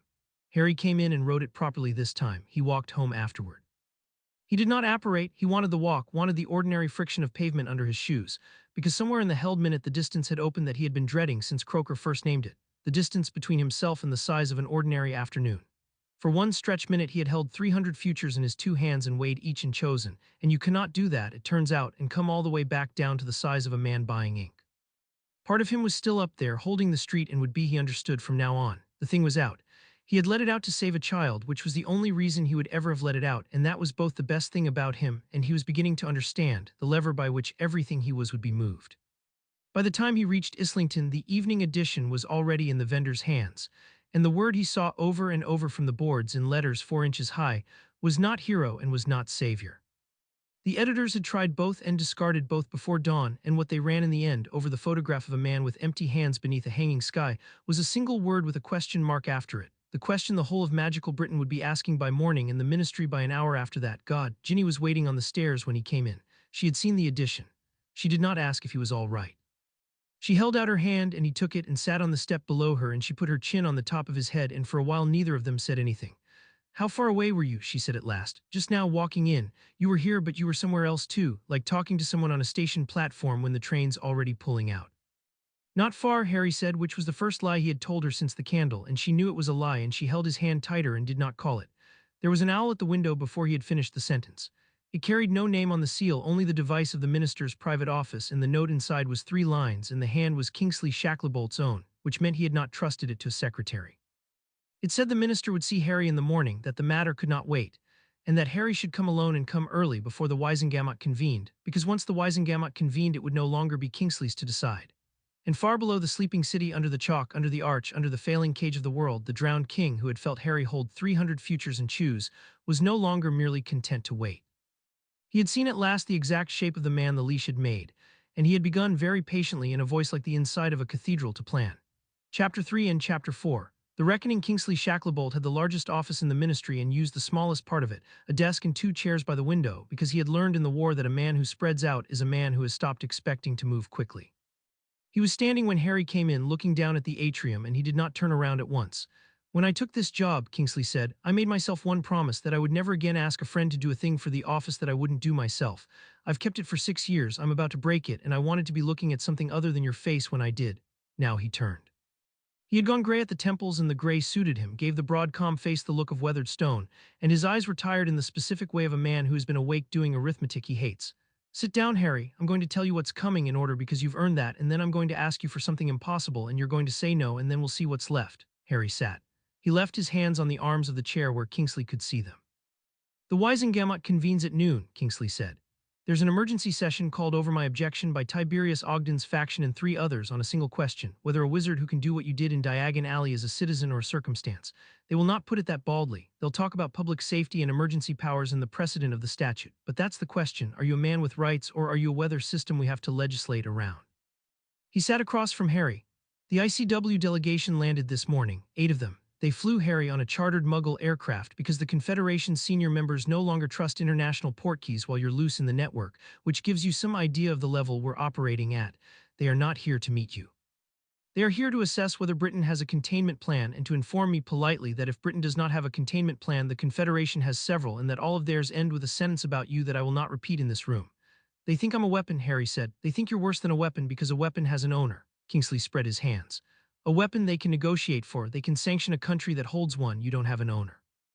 You held 300 deaths in your hands on a Tuesday afternoon and chose to give them back, and that one act of mercy frightened the international community more than any atrocity could have, and I need you to understand why, because if you don't understand it you'll keep making it worse by being good. He leaned in.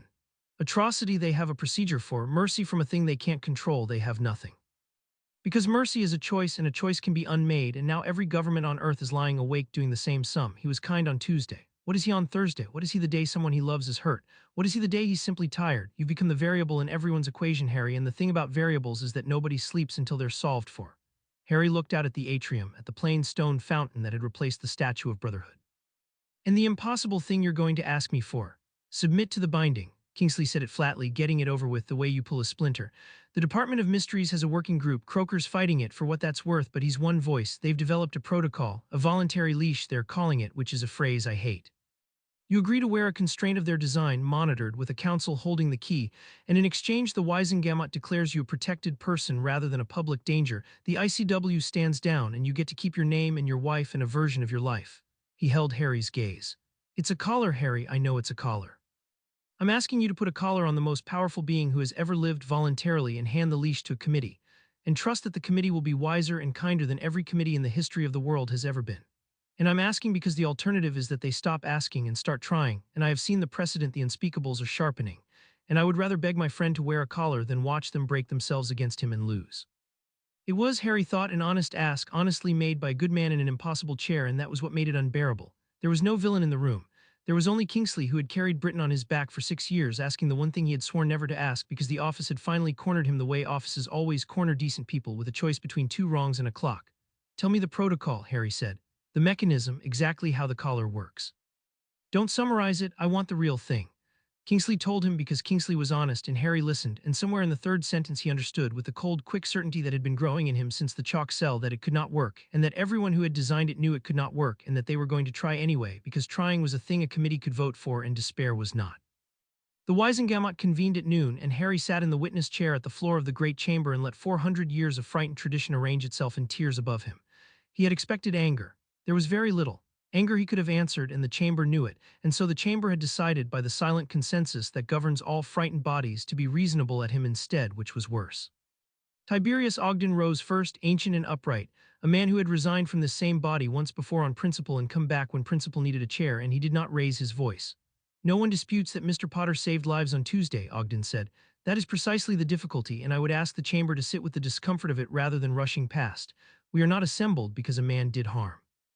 We are assembled because a man did good on a scale that no law anticipated, by means that no law can govern, and announced to 300 witnesses and a photographer that the limits we have all lived inside since the conquest are optional for him. He turned slowly, taking in the tears. I have spent 60 years defending the rights of the individual against this body's appetite for emergency. I am the last man here who wants the words I am about to say in the record. But rights are a contract. They are the agreement that I will be bound by the law, if you will, that we will all be small together and call the smallness justice. A being who cannot be bound by the law has not broken the contract. He has stepped outside it, and you cannot extend the protections of a contract to a party who is, by his nature, incapable of being held to its terms.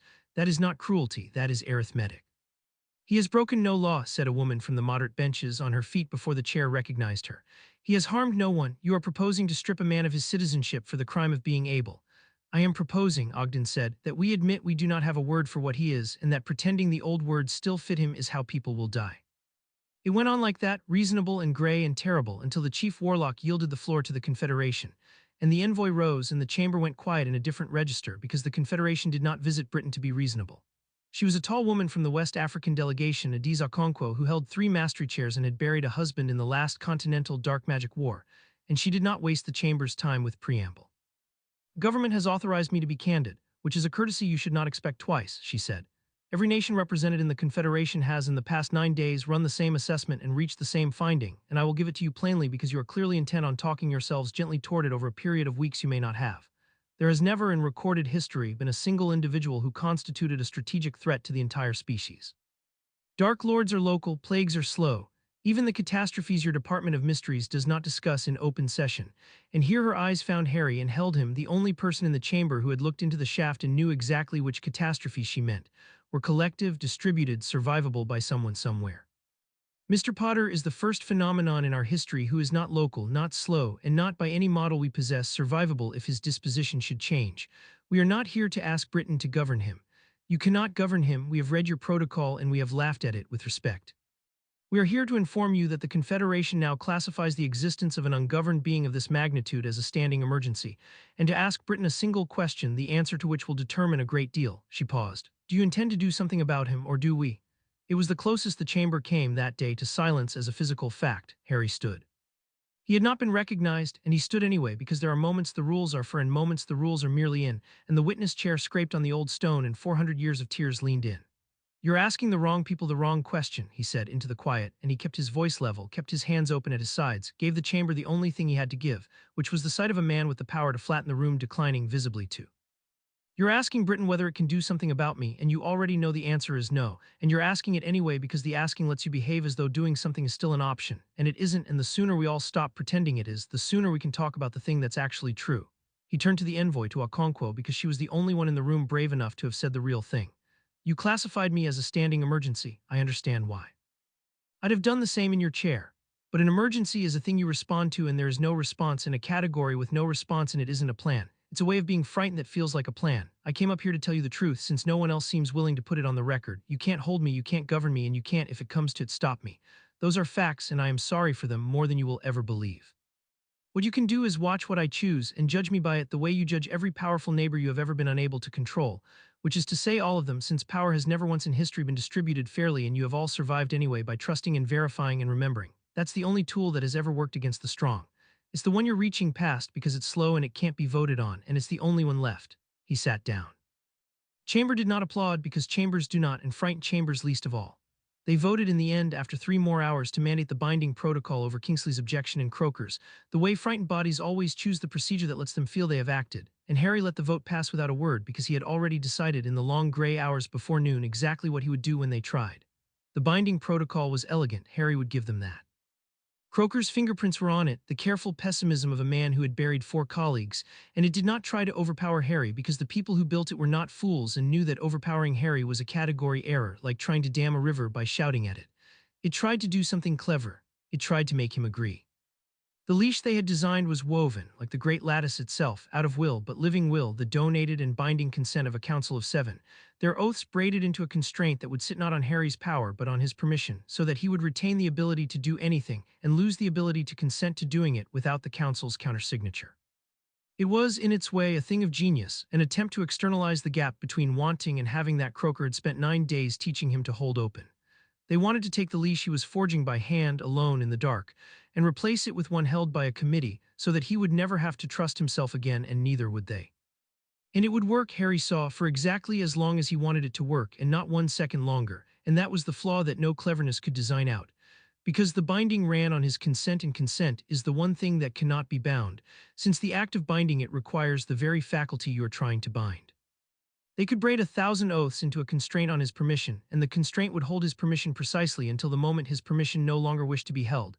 And at that moment, the lattice being what it was and Harry being what he would simply reach past the constraint to the thread the constraint was written on and untie it as he had untied the curse in Bracken Row, and there would be nothing the council could do but watch. He could have told them this. He thought about it in the long gray hours before noon, with Ginny asleep against his shoulder and his eyes open on the dark ceiling. He could have gone to the Wisengamot and explained with Hermione's clarity exactly why their leash was a comfort and not a cage, and they would not have believed him because a frightened committee does not want the truth, it wants a procedure, and explaining that the procedure is theater only frightens the committee further, since a thing that knows the procedure won't hold it is a thing that has already imagined breaking it. So he made a different choice, and he made it as he had learned to make the hard ones by being honest with himself about why. He decided to let them try, not to deceive them. He would tell Kingsley and Croker and Hermione exactly what he intended, because deceiving the people who loved him was the one road he had sworn never to take. But he would walk into the binding chamber and stand still and let the council braid their oaths around his permission, and let them believe for 1 hour that they had done it, that the variable was solved, that the world could sleep. Because the alternative was that they spent the next 40 years trying, escalating, reaching for the ugly precedent, and somewhere in those 40 years someone would die for the trying. And Harry had learned in a burning house that the only thing worse than power was power that pretended it could be talked out of being feared. Let them try the cage. Let them see in a controlled room with everyone he trusted watching that it did not hold. And then perhaps they could stop pretending there was a cage to be built and start the harder conversation, the only one that mattered, which was not how do we hold him but how do we live beside a thing we can't hold. You're going to let them put it on you, Ginny said in the dark, not asleep after all, and then take it off in front of them to prove a point. To end a fantasy, Harry said, before the fantasy gets someone killed. And if it does hold, if they're clever than you think. Then I'll have a collar, Harry said, and a committee and a version of my life and you, and that's a better outcome than I have any right to expect, so I'll take it and be grateful. He felt her shift against him in the dark. I'm not doing this because I'm sure it won't work, Gin. I'm doing it because I'm afraid I'm right, and the only way to find out without lying to everyone is to walk in and let them try with my eyes open. If I'm wrong, I lose nothing. If I'm right, they learn something true, and true is the only ground anybody's going to be able to build on after this. She was quiet a while. Then she found his hand in the dark and pressed her thumb into the center of his palm, hard, the anchor. Wear a shirt I like, she said. If the whole Confederation's going to watch my husband prove he can't be caged, I want him to look well doing it. They did it in the death chamber, under the veil, because it was the only room in the department large enough and old enough, and because someone with a sense of theater had decided that the arch should witness, and Harry stood at the center of the tiered stone amphitheater where he had once watched Sirius fall and let them come. The Council of 7 took their places at the 7 points of a figure cut into the stone floor, a figure older than the ministry, its lines refreshed in fresh chalk over grooves worn deep by uses no one living remembered. Croker was one of the 7 against his own advice because he had said in the working group that if a thing this dangerous was going to be attempted, he would not have it attempted by people who wanted it to succeed. He would be the one point of the 7 that knew it was theater, so that when it failed there would be a witness who had not been surprised. The ICW delegation watched from the high tiers, 8 of them, and the Wisengamot's emergency quorum below them, and Kingsley in the front rank with his hands folded and his face stone, and Hermione 2 seats away with a quill she was not using and a parchment she would fill afterward, and Ron beside her with the flat readiness of a man who has decided that if it comes to it he will put his body between his friend and the room uselessly and do it anyway. The braiding took 40 minutes. Harry stood still for all of it. He felt the 7 oaths come around him one at a time, felt the council pour their donated wool into the figure on the floor and up into the constraint they were weaving over his permission. And it was, he had to admit, a beautiful piece of work, intricate past anything he could have built, the labor of the finest minds the leashed world had left, and he honored it by holding still and letting it close every strand. Until the last knot was tied and the chalk figure flared white and the chamber rang like a struck bell and the senior unspeakable, the dry old man who had spoken of precedent, said, in a voice that shook with something he would have called triumph and Harry would have called terror, wearing triumph's coat, "It is done, he is bound, test it." "Test it how?" Harry said. "Try to use the power," the old man said. "Try and fail so the chamber sees you fail, so the record shows it. Lift the stone at your feet. You will find you cannot consent to it without our 7 keys, and we will not turn them, and the world will see the leash hold." Harry looked down at the stone at his feet. He looked up at the high tiers, at the 8 from the Confederation who had flown on a Muggle aircraft, because they no longer trusted the network while he was loose in it. At the Wisengamot doing its arithmetic, at Kingsley with his folded hands and his stone face and his 6 years of carrying Britain, at Croaker who alone among the 7 knew, at Hermione and Ron who knew, at the arch behind him stirring in its wind that did not exist. And he reached into the loom, past the beautiful braided constraint, to the thread the constraint was written on, and he untied it. He did it gently.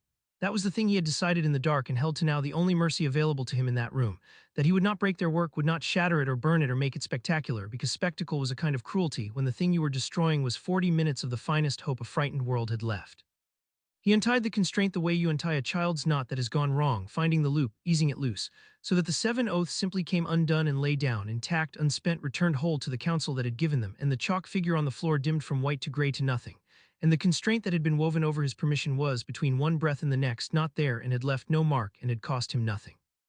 And the stone at his feet rose smoothly into the air at the simple fact of his wanting it, and turned once and settled. The chamber was silent, even the arch seemed to hold still. "You felt that," Harry said to the council, to the 7, and his voice was not loud, but the death chamber carried it to every tier. "You built the finest leash the world has ever made, and I want you to understand that I'm not insulting it when I say it never had a chance, because the flaw isn't in your craft. The flaw is in the idea. You tried to bind my permission, and permission is the one thing that can't be bound, because the binding of it needs the very thing you're binding. You can't lock a door from the inside and throw away the key, because the throwing is done from the inside by the hand you're trying to lock up." He turned slowly, taking in the high tiers, the Confederation, the Wisengamot, all of them. "I let you try because I owed you the chance to see it fail safely here with everyone watching and no one hurt, instead of 40 years from now when someone dies building a better cage. There's no better cage. I'm telling you that as a fact, the way Croaker told me there's a source under the world. You cannot hold me, not because I'm strong, because holding is the wrong verb, and every hour you spend conjugating it is an hour you're not spending on the only question that's real." "And what," said the dry old man, white-faced, "is the only question that's real?"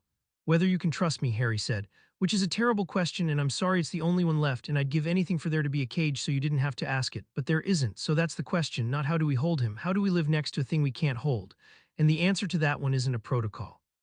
It's the same answer it's always been, the one nobody wants because it can't be voted on or monitored or locked.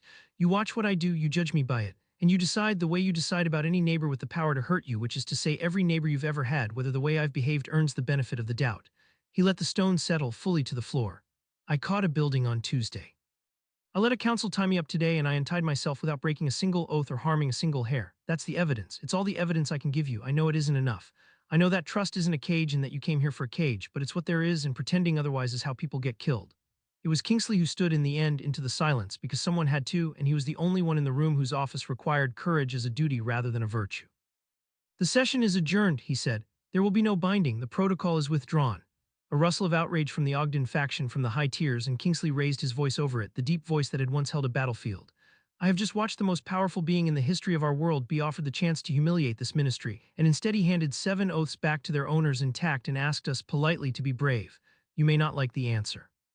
I don't like the answer, but I will not send Aurors and unspeakables to die proving a point he has just proven for free, and I will not let this body vote a man into a weather system because we are too frightened to do the hard thing, which is to wait and watch and judge him by what he does. We are adjourned."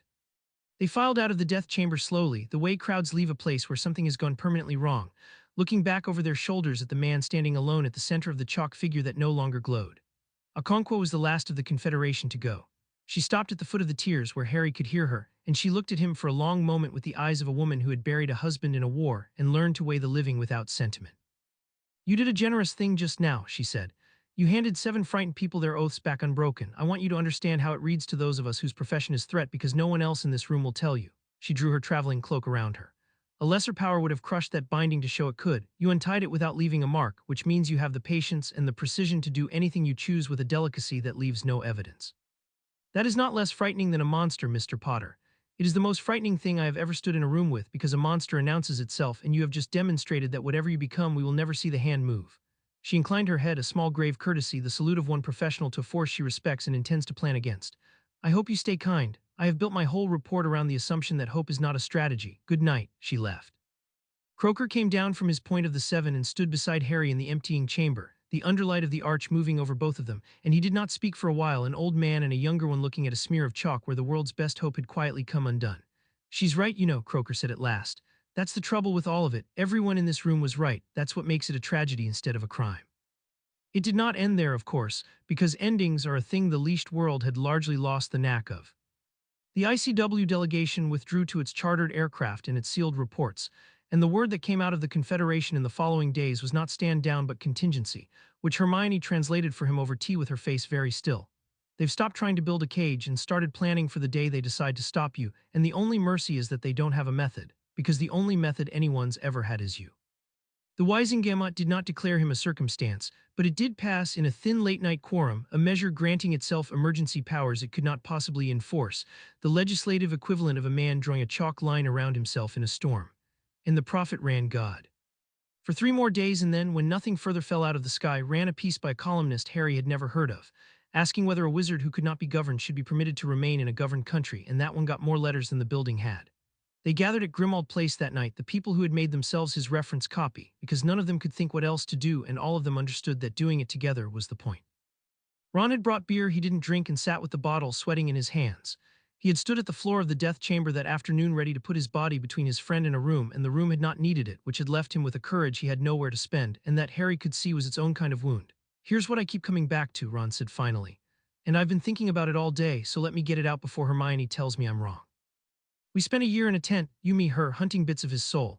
And the whole time the thing that kept us alive wasn't power, mate. You didn't have any. We were 3 kids with a sword we couldn't lift. It was that we knew each other. That when you went funny and quiet, I knew it meant you were about to do something stupid and noble, and I could grab your arm. That's the bit nobody up at the ministry understands. They're trying to build an arm to grab you with, out of oaths and committees, and it'll never work because a grabbing arm has to love you or you'll just shake it off. He drank finally a long pull. We're your arm, that's the job now. I worked it out this afternoon. We're not your mates anymore, not only. We're the thing that grabs you when you go quiet. Hermione already said almost exactly that, Harry said, 3 weeks ago, reference copy. Yeah, well, she's clever, she got there first. Ron almost grinned and it almost reached, but I'm the one who's actually grabbed your arm, so. Hermione had her parchment, the one with WANDLESS and temptation written weeks apart, and she had added a 3rd word that afternoon, and she turned it now so Harry could see it, and the word was trust, and under it a single line in her cramped exact hand. The cage failed, only people are left. The question is no longer can we hold him, but whether the people who love him can stay close enough to be his conscience, and whether the world will let them.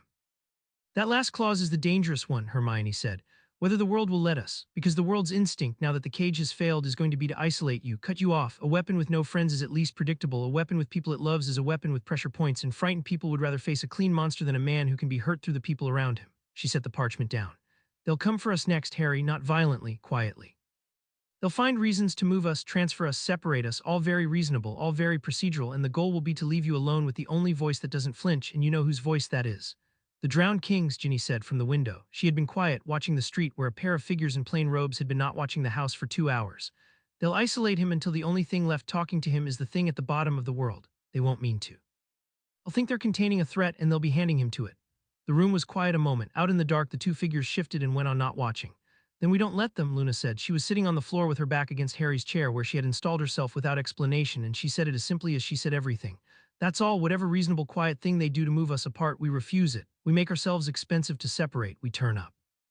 We stay loud. The lonely thing at the bottom of the world has 1100 years of patience, and the only thing patience can't outwait is people who keep turning up out of love, because love doesn't run on patience, it runs on stubbornness, and stubbornness is the one resource Harry's friends have never run short of.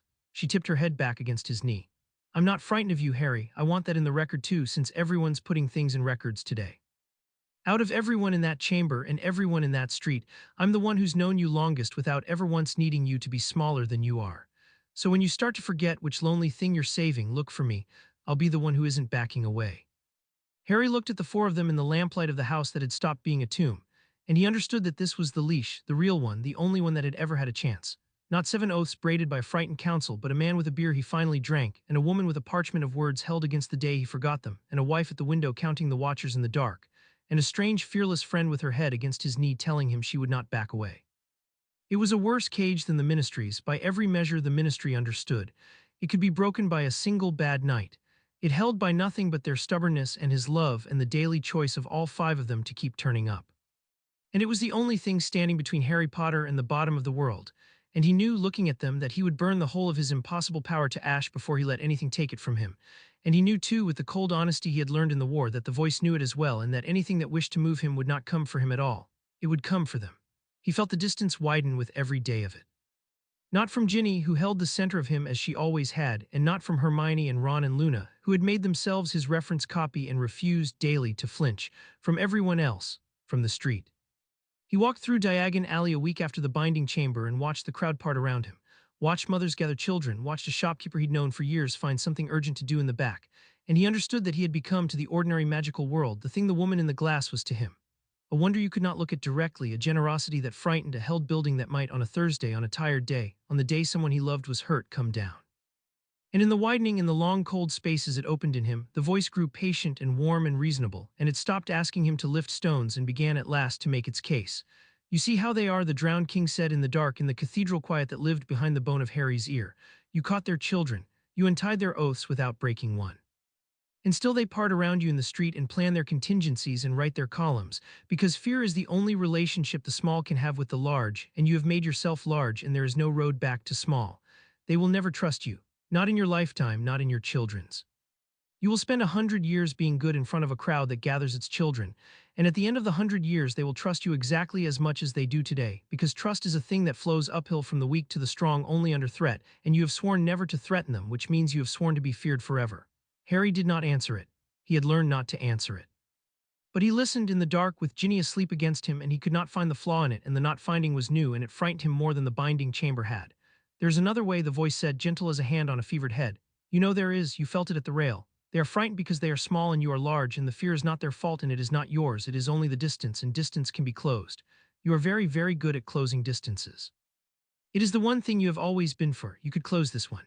You could make a world where there's nothing left to fear, where no building falls and no child goes under the sky, where the ward never fails because you hold every ward, where the war never comes because you are the only power and a single power cannot war with itself. They would not have to trust you because trust is only the thing you need when harm is possible, and you could simply make harm impossible. You could give them the one gift that would let them stop being afraid of you. You could give them a world where being afraid is no longer a thing that happens." It was, Harry understood, lying in the dark, the most dangerous sentence anyone had ever spoken to him. More dangerous than anything Voldemort had ever said, because Voldemort had offered him power and Harry had never wanted power, and the drowned king was offering him an end to other people's fear. And Harry had wanted that achingly since he was 11 years old, and the whole of his loneliness had been other people's fear of him. And the voice had finally, after weeks of asking him to lift stones, found the thread his whole soul was written on, and put one patient finger on it, and begun, very gently, to pull. Chapter 4 and Chapter 5. The cost of godhood. The isolation came exactly as Hermione had said it would, quietly, procedurally, wrapped in reasons no single one of which a decent person could object to. Ron's Auror unit was rotated to a 6-month rural posting in the Hebrides, effective immediately, a development the duty roster explained with a staffing shortfall that had not existed the week before. Hermione's Loriform brief was, in recognition of its national importance, elevated to a committee that met in Brussels, and the committee, in its wisdom, required her physical presence 3 days in 5. A letter arrived from the Department of Magical Education noting, in tones of warm concern, that the presence of an unbound being of Mr. Potter's classification within apparition distance of a registered minor child, namely Edward Lupin, raised duty of care questions that the department was obliged, with great reluctance, to review. None of it was a threat. All of it was a wall built brick by reasonable brick around a man, and the design of the wall, Harry understood, was not to imprison him. It was to empty the room around him until the only voice left with the patience to keep talking was the one at the bottom of the world. The Department of Magical Education sent a woman named Pelham to assess his fitness, and Harry let her in and made her tea because the alternative was to refuse, and a man who refused such a thing proved their point for them. She was not cruel. That was becoming the signature of the whole campaign against him, its terrible decency. They kept sending him good people with reasonable forms. Pelham sat at his kitchen table with a clipboard and a regulation gentleness, and asked him questions designed by a committee to establish whether a being of his classification could be permitted unsupervised contact with a registered minor, and Harry answered them, all of them, while Teddy built a fort out of cushions in the next room and narrated a war between the cushions in a high, happy voice. "You understand the concern," Pelham said, not unkindly. "In the event of an emotional escalation. The child is a metamorph, he absorbs the magical atmosphere around him. And you are, Mr. Potter, by every measure the department holds, an atmosphere now rather than a man within one. We have to ask what it does to a 7-year-old to grow up inside the weather of a thing like you." "You could ask him," Harry said. "He's 7, he'd say he loves his godfather, that isn't data." "No," Harry agreed. "It's better than data, it's the thing the data is supposed to be measuring and keeps missing." He turned his cup on the table and did not reach for the loom, did not so much as let himself want the form torn up, because he had promised himself that this woman would leave his house having seen a man decline to be the monster she had been sent to find. "Here's what I can offer you, Mrs. Pelham, and it's all I have. I will never use the power on that child or near that child or because of that child, and I can't prove it, and I know I can't prove it, and I understand that my inability to prove it is exactly your problem. So I won't ask you to believe me. I'll ask you to watch. Come every week. Bring your clipboard. Sit in my kitchen and watch a man who could rewrite the world play exploding snap with his godson and lose on purpose, and write down what you see, and at the end of a year you'll have a year of evidence, which is more than anyone in your department has ever had about anyone, and you can decide then. That's the deal, surveillance instead of separation. I'll take being watched forever over being made alone, because alone is the one condition in which I'd actually become the thing you're afraid of." Pelham looked at him for a while. Then she wrote something on her clipboard, and Harry did not look to see what, because looking would have been a kind of reaching, and she finished her tea and let herself out, and the weekly visits began, and they were one more brick the world failed narrowly to lay. That night he flew to the Hebrides on a broom like an ordinary man, 3 hours over black water with the rain in his teeth, and he sat in Ron's freezing billet on a cot too short for either of them and ate tinned stew, and said nothing important, while the wind came off the Atlantic and tried the windows. Ron talked about the cannons and the awful local pub and a Krupp that had adopted the unit, and Harry let the ordinary words wash over him like a charm, and somewhere in the second hour Ron said, not looking up from the stew, "You came all this way to sit in a cold room and listen to me complain about a dog." And Harry said, "Yeah," and Ron said, "Good, that's the right reason. Keep coming for that one," and went back to the dog, and it was the kindest thing anyone said to him that whole gray autumn, because it asked him to be nobody, which was the one thing the rest of the world would never let him be again. He fought it, as Luna had said too, by making himself expensive to separate, and for a while it slowed them. But the walls kept coming, because a frightened world has more bricklayers than any 5 people have hands to stop, and Harry began to spend longer and longer stretches alone. And in the alone, the perception that had been a tool became a sea, and he started to drown in the one way Croker had not warned him about, because Croker had only ever buried people who drowned in wanting, and Harry was drowning in seeing. It started small. He would look at a person and see, alongside them, the threads of who they had been and would be, as he had seen them in Teddy at the Burrow. Then it stopped being alongside and became simultaneous. He would look at Ginny across the breakfast table and see her at 6 and at 60 in the same glance, see the day she would die and the 71 ways it might happen and the probability mass smeared across all of them.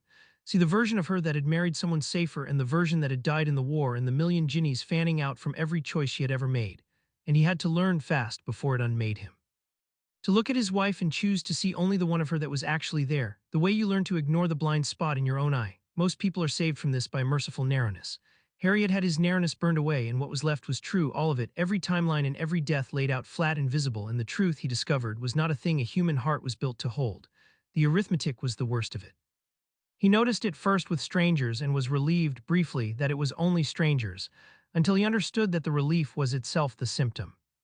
He would pass a man in the street and see, without trying, the man's death, and a figure would attach itself to the death. The number of futures in which the man's continued living mattered to anyone, the weight of him in the great sum, and Harry would know instantly and against his will exactly how much this stranger was worth, and the only currency a being who could rewrite the world had left, which was, how much would change if I edited him out.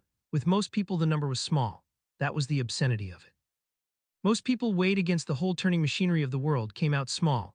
And Harry's expanded perception handed him that number unbidden, for everyone all the time, and the part of him that was still Harry recoiled from it, and the part of him that was becoming something else simply filed it. The way a god files everything with no malice at all, which was worse than malice, because malice at least remembers that the small thing matters enough to hate. He told Ginny none of this.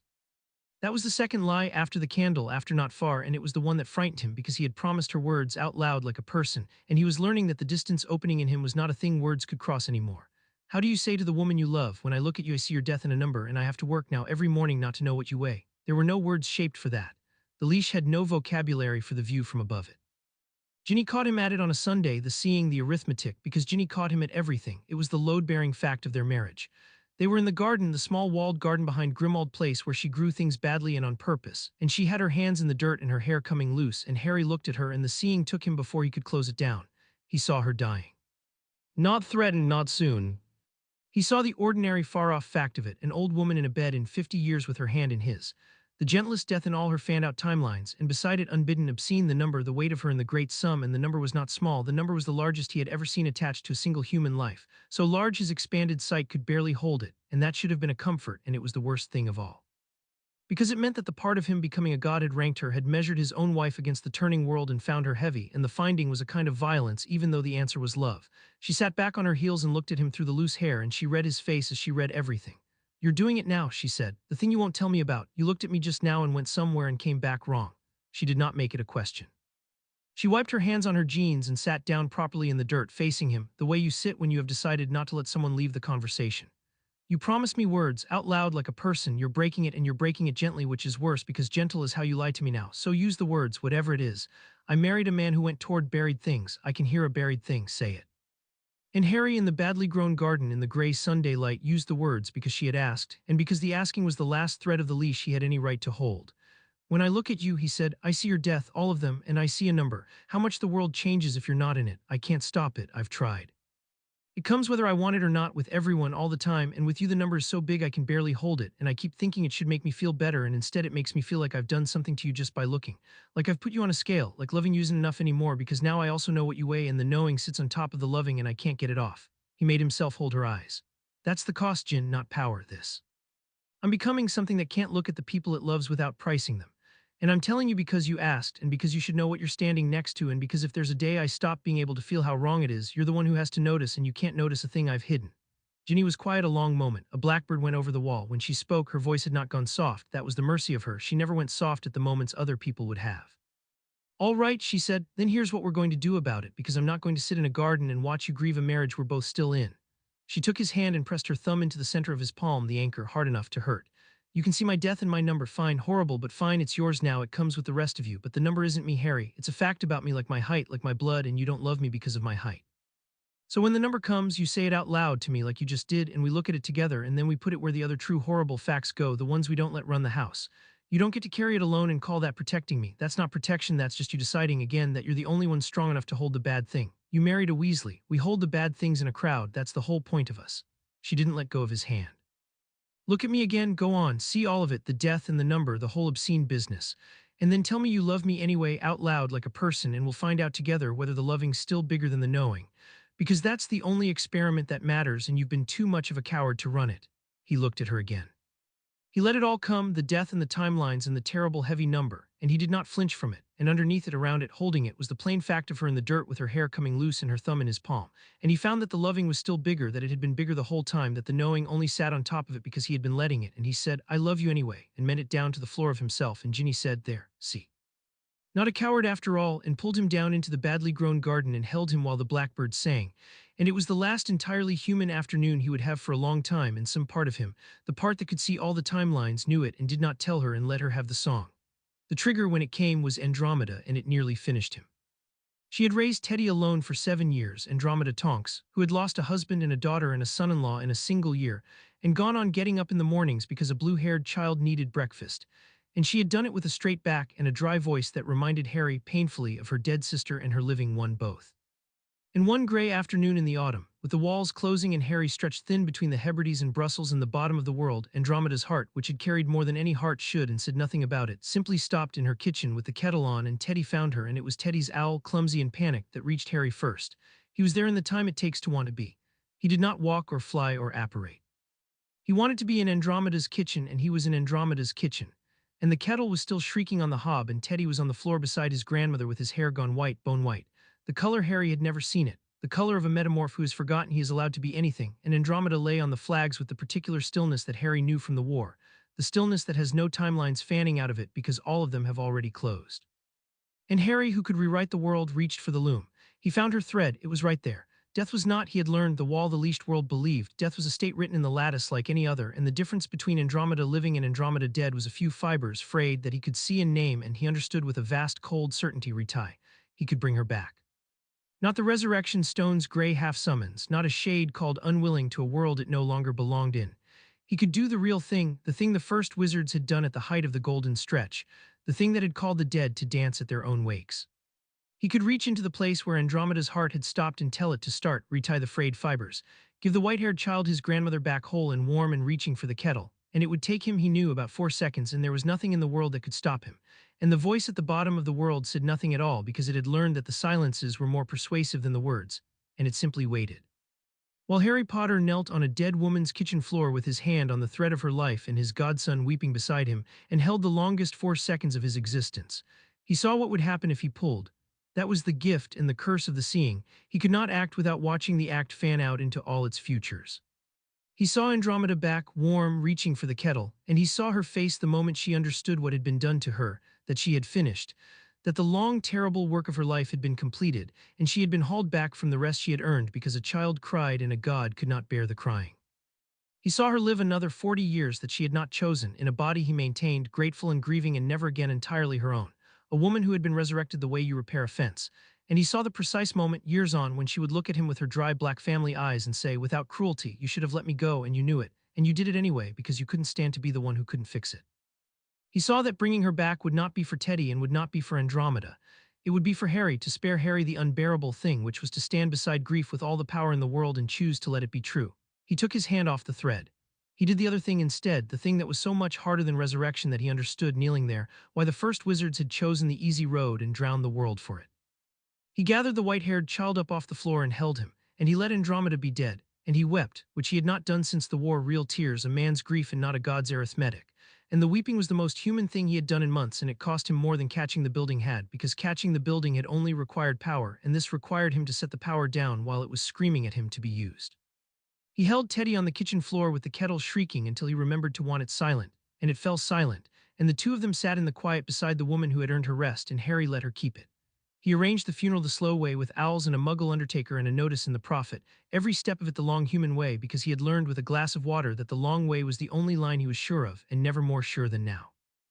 And when it was done, when Andromeda was in the ground beside her husband and her daughter, and Teddy was asleep at last in the spare room at Grimmauld Place with his hair a fragile, exhausted blue, Harry went up to the roof where Luna had found him, and he sat in the cold, and for the first time he spoke to the voice on purpose. At the graveside, Teddy held Harry's hand and would not let his hair be any color at all, kept it the bone white of the kitchen floor, a child mourning in the only language a metamorph has, and Harry crouched in the wet churchyard grass and did not tell him it would be all right, because that was a thing the leashed world said to children, and it was not true, and Teddy would know it was not true, and the knowing would teach him that the people who loved him would lie to make themselves comfortable. Instead, Harry said, your gran was tired, and she's resting now, and resting was the thing she'd earned and the thing I could give her by leaving her be. I could have woken her up.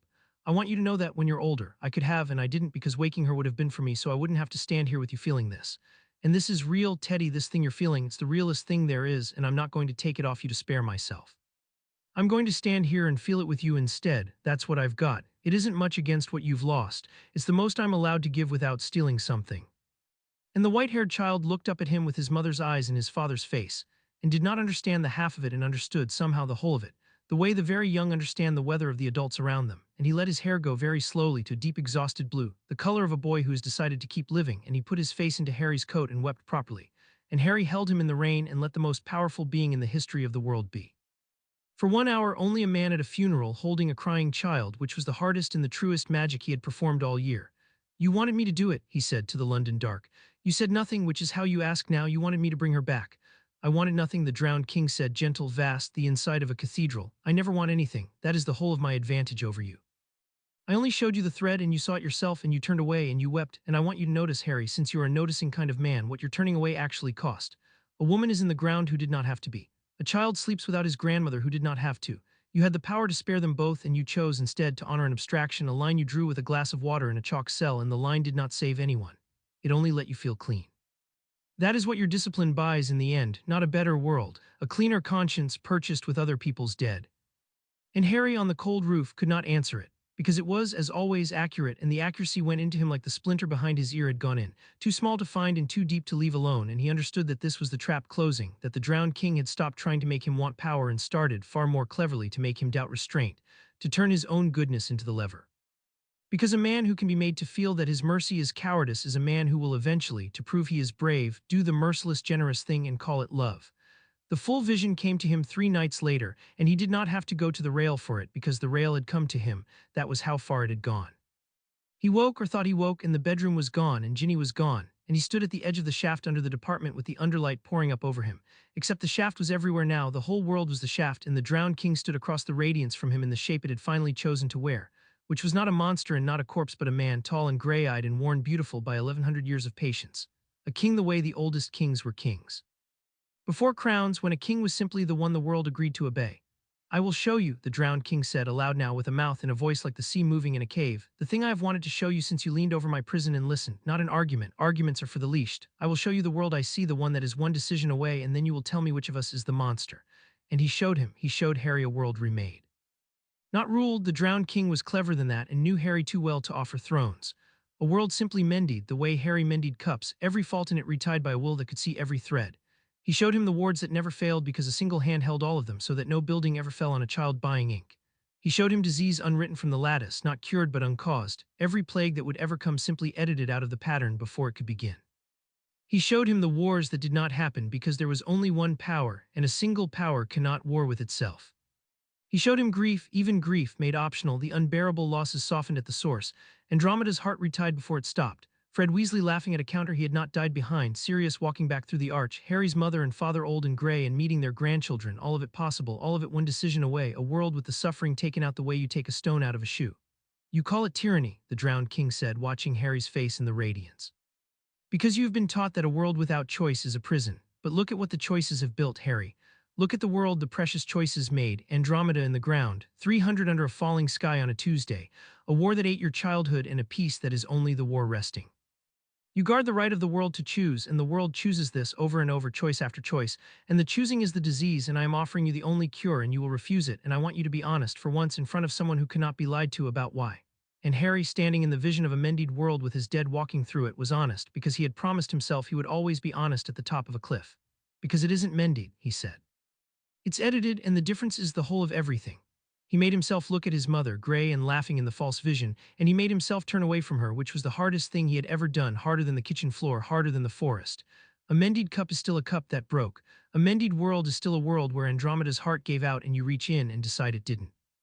And the people in your world, the ones who never lose anyone, who never choose wrong, who live inside a will that holds every thread so nothing can ever hurt them, those aren't people anymore. They're the flower. They're the woman in the glass, still wanting, frozen midreach, kept perfect and safe and finished forever in someone else's wanting. You don't want to save the world. You can't even see the world anymore. You've been alone too long. You want to stop being the only one who suffered by making a world where no one suffers, and the only way to do that is to make a world where no one is real, including you, especially you. That's what's at the bottom of your shaft, not a god, a man who couldn't stand his own grief and unmade the difference between living and being kept and called it mercy and drowned the world. He looked the drowned king in his patient gray eyes. I almost did it on a kitchen floor 3 days ago. I know exactly how it feels. It feels like love. That's how I know it's the worst thing there is. The drowned king looked at him for a long moment across the radiance, and something moved in the worn, beautiful face that might in a man have been grief and might in a god have been the beginning of a decision. I had hoped, he said very quietly, that you would say yes. In 1100 years you are the first I would have been content to share it with, the first who could hear me. I would have given you half of everything, and we would have mended the world together, and you would not have been alone, and neither would I ever again. The radiance began to brighten around him, to climb, and his voice climbed with it, no longer gentle.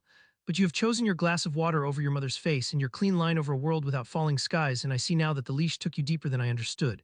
You are not unleashed, Harry. You only changed the hand that holds you.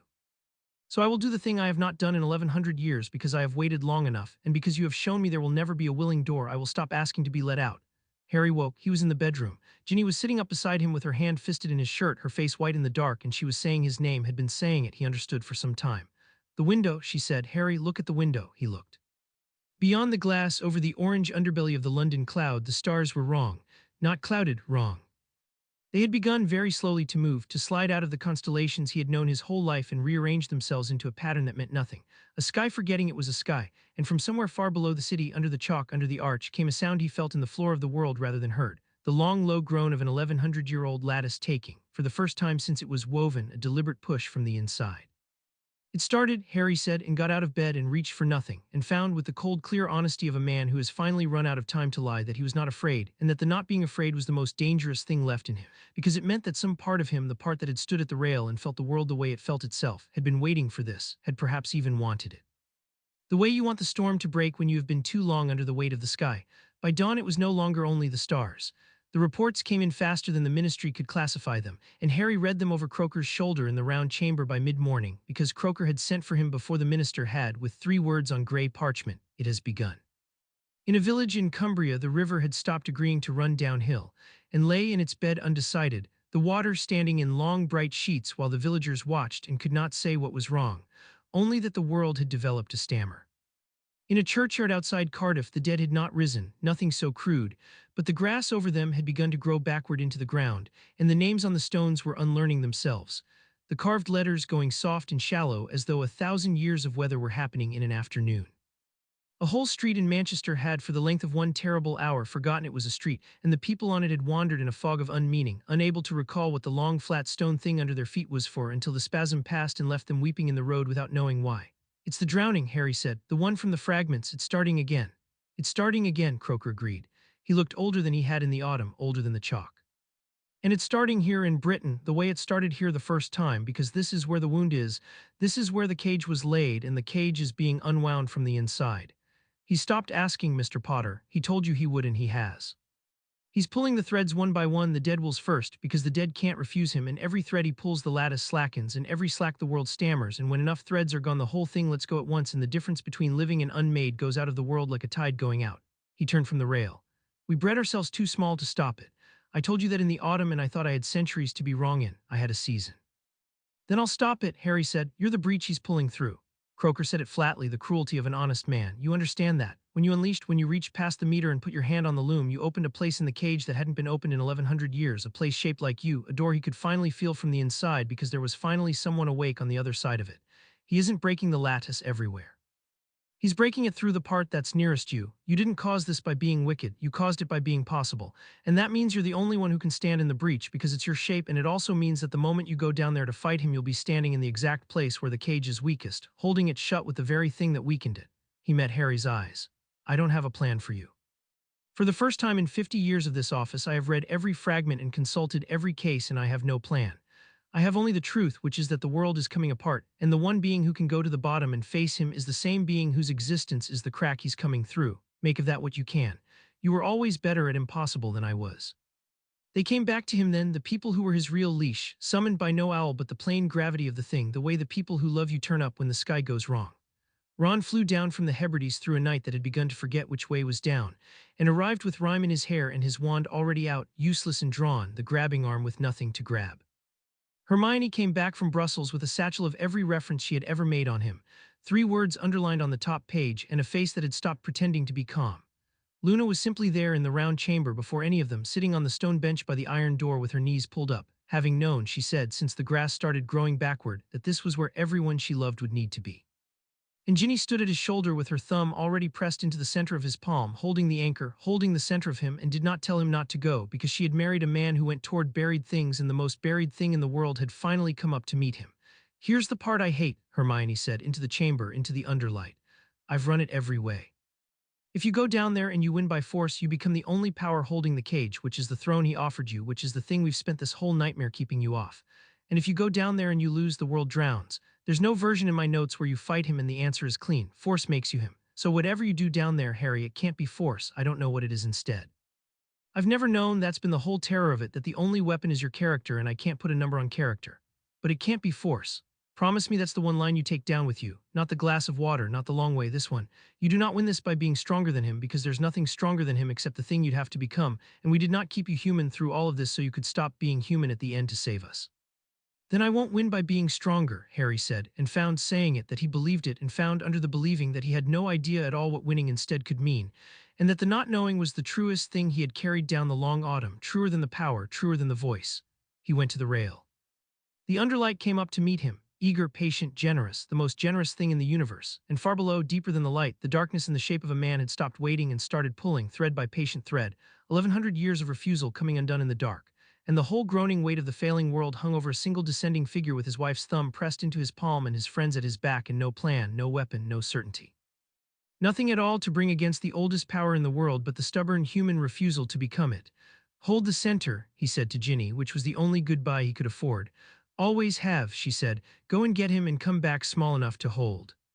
And Harry Potter stepped over the rail and went down into the quick to meet the drowned king, and behind him the world stammered and forgot the names on its stones, and ahead of him the radiance rose to swallow the last man who could stand between it and the end of every difference there had ever been. Chapter 5 and Chapter 6. The unbinding going down into the quick was not falling, though the body insisted on calling it falling for want of a better word. Harry left the rail and the radiance took him, and the chalk chamber unfolded away above him like a mouth opening. And then there was no above, there was only the descent, and the descent went down through layers the eye had no names for. He passed through the place where the lattice was thickest, the great woven cage the first wizards had made, and from the inside it was not a wall but a cathedral with no end, vaults beyond vaults of braided wool going up into a dark that was also a light, and he could see now what he had only glimpsed before, that every bright thread was a living wizard sleeping somewhere in the world and lending, unknowing, a strand of themselves to the holding. In every dark thread was one of the dead with their last refusal still clenched shut, and the whole vast structure hummed the long low chord of the world agreeing to remain the world. And everywhere through it ran the damage. Threads hung snapped and curling. Whole bays of the cathedral had gone slack, the braid unraveling in long unspooling spirals, and through the unraveling came a cold that was not temperature, the cold of a place where the difference between things was being allowed to lapse, and Harry understood descending through it that he was looking at the drowning from the inside, at the exact mechanism of the end of the world, and that it was beautiful, which was the most terrible thing about it, because ruin on this scale could not help being beautiful. The way a collapsing star is beautiful, the way anything is beautiful when it is large enough and you are small enough and it is killing you. The deeper he went, the more the seeing opened, until it was no longer seeing at all, but something the leashed world had no organ for. He had thought at the rail in the autumn that he had touched the size of the thing. He had touched the hem of it. Now he went down through the whole garment, and the scale unfolded and did not stop unfolding, and he passed the place where the threads of the living were thickest, and saw them as what they were, not symbols but the actual sleeping souls of every wizard alive, Ginny among them, and Ron and Hermione, and a girl in Diagon Alley with an owl, each one breathing out in their sleep a single fiber of themselves into the holding. The great unconscious tithe by which the whole leashed species had carried the weight of the world for 1100 years, without ever once being thanked or even told. He went down past the living into the country of the dead, the dark threads, and they were colder and stiller, and they did not breathe. And he understood with a descending grief that each of them had been a person once who had poured their whole last self into the first knot of the cage and been used up doing it, and that they had been holding all of them in the dark, with no reward and no rest and no memory left of why, for longer than there had been a Briton to hold up, and that they were tired now.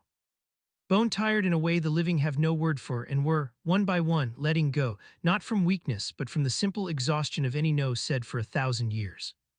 And under the dead, under everything, the radiance gathered into the thing it had been pouring up out of all this time. The source itself, the quick, not thin now, not metered, not run through any channel, the wine before the water, and to be near it undivided was to feel the world the way it felt itself. The long low chord of all matter agreeing instant by instant to remain matter, and to feel threaded through the chord the place where the agreement was beginning to lapse. The drowning was not loud. That was what the descent taught him that the fragments never could. The end of the world made no sound at all. It was only the difference between things going quiet, the way a held note goes quiet, not stopping but thinning, so that you could not say when it ended, only that at some point you noticed it had, and by then there was nothing left to notice with. He came to the bottom that was not a bottom, the floor under the floor, and the drowned king was waiting for him there, and he had stopped pretending to be only a voice. He stood in the radiance in the worn, beautiful shape Harry had seen in the vision, tall and gray-eyed, a king from before crowns, and around him the threads of the cage came apart in slow, obedient spirals, unpicking themselves into his open hands, 1100 years of refusal undoing itself at his patience. He did not look like a monster. That was the lesson Harry had been learning all autumn and learned finally and completely here at the bottom.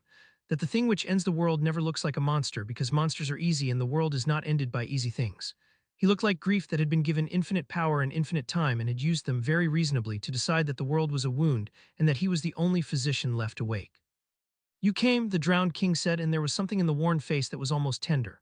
"I wondered if you would. I have wondered these 1100 years whether the one who could finally hear me would come to free me or to fight me, and I see looking at you that you have come to do a third thing which you have not yet named even to yourself. You have come to try to find a way to do neither. That is very like you. I have been listening to you all autumn, Harry. I know exactly how like you it is." "I came to ask you to stop," Harry said. "I know, and I will not, and you know I will not, so let us not spend the end of the world on a request we both understand is theater." The king closed one hand, and a bay of the cathedral above them sighed and came apart, 1,000 threads at once, and far away on the surface Harry felt a county forget the difference between its hills and its sky. Here is the truth, since we are past everything but truth, I am going to unmake the cage. I have been unmaking it since the night you turned from your mother's face, because you taught me that night that there will never be a willing door, that even the first soul in 1,000 years who could share the work would choose his glass of water over a mended world. So I stopped waiting for a partner. I am doing it alone, the way I have done everything alone since before your language existed. And when it is done, the source will be free, and the difference between living and unmade will go out of the world like a tide. And there will be no more suffering, because there will be no more separation, because suffering is only what it feels like to be a separate thing in a world that can hurt you, and I am ending separation. You call it the drowning. I call it the only mercy large enough to matter. We are both right. That has been the shape of this from the beginning. And then he offered one last time, because even gods are lonely, and loneliness that old has only one shape left to take. Or the drowned king said, you could stop fighting the current you were born into, and we could do it together, and you would never be alone again, and neither would I, and the two of us could be gentle about it in a way I cannot be alone. I am too old to be gentle, Harry. I have been one will for 1,100 years, and a single will at the end of its patience is a blunt instrument, but you are still soft. You still have the long way in you, the glass of water, the kindness that takes its time. Come into the work with me, and we will not drown the world, we will lower it, slowly, tenderly. We will take the separation out a thread at a time, so gently no one will feel themselves dissolve, and the last thing the world knows before it becomes one undivided piece will be that it was loved as it went. You could give them that, I cannot, I have forgotten how. You are the only one who could make the end of everything an act of love instead of an act of appetite. Will you let me drown them like an animal, when between us we could close their eyes like a son closing a father's? That is the real choice. Not whether the world ends, it is ending, only whether it ends loved. It was the most dangerous thing anyone had ever said to him, more dangerous than the vision, more dangerous than the offer of half of everything, because it did not ask Harry to want power or to stop being kind. It asked him to be kind about the apocalypse. It took the one thing in him that could not be corrupted, his refusal to let people suffer, and it pointed that refusal at the end of the world and said, here, your mercy is needed here, they will suffer less if you help. And Harry stood at the bottom of the quick with the cathedral coming apart above him and felt the offer find the thread his whole soul was written on. The same thread it had found on the roof, the splinter behind his ear, and he understood that if he answered it with an argument he would lose, because the king was older than every argument and had had 1,100 years to refute them all. So he did not argue. He did the other thing, the human thing, the thing that had never once been about being right. He reached up into the unraveling cathedral, into the place where the bay had just come apart at the king's gesture, and he began, thread by thread, the long way to weave it back. The clash, when it came, was not a duel, because a duel is two forces meeting, and this was something the world had no shape for. Harry held the loom with both hands and willed the cage whole, and the drowned king held the same loom and willed it open, and between them the entire structure of reality became the contested ground, every thread a battlefield, and there was no fire, no light, no thunder, none of the gestures of ordinary magic, because they had both moved 1,000 miles past gesture. There was only the will, raw, two infinities of it set against each other across the single most important object in existence, and the universe groaned under the weight of being argued over by two beings who could each rewrite it.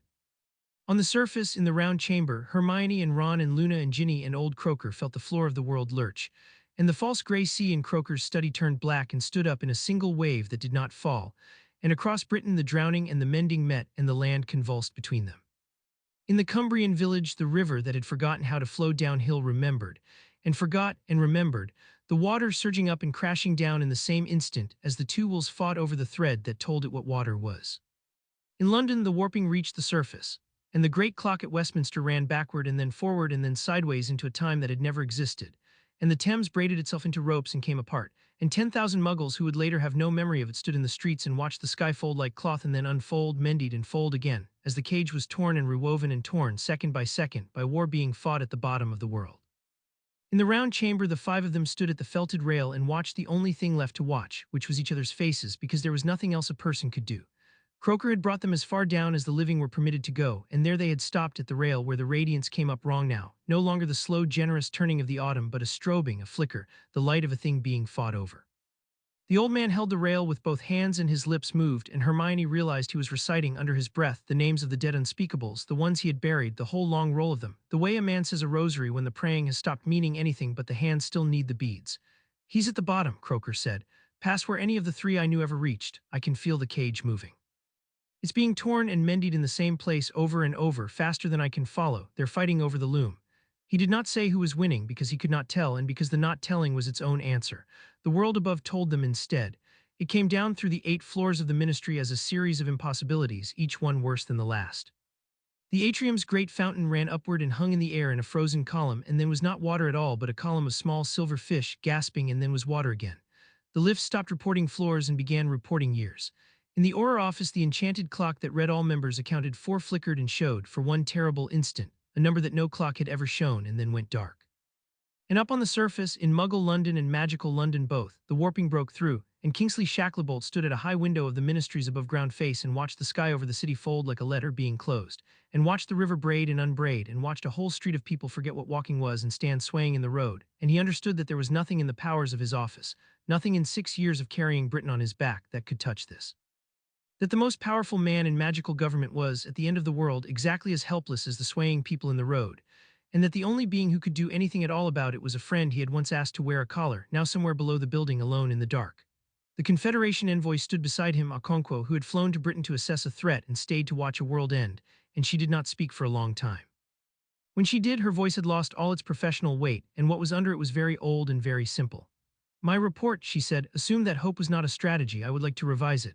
At the end it appears hope is the only strategy because it is the only thing left that is not force, and we have just learned, all of us, watching the sky come apart, that force is the disease and not the cure.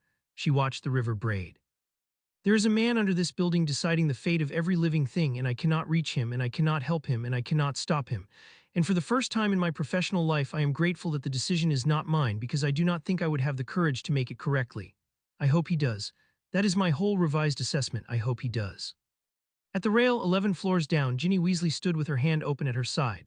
The hand whose thumb had pressed the center of Harry's palm 10,000 times, the anchor, and she could not reach him to press it now.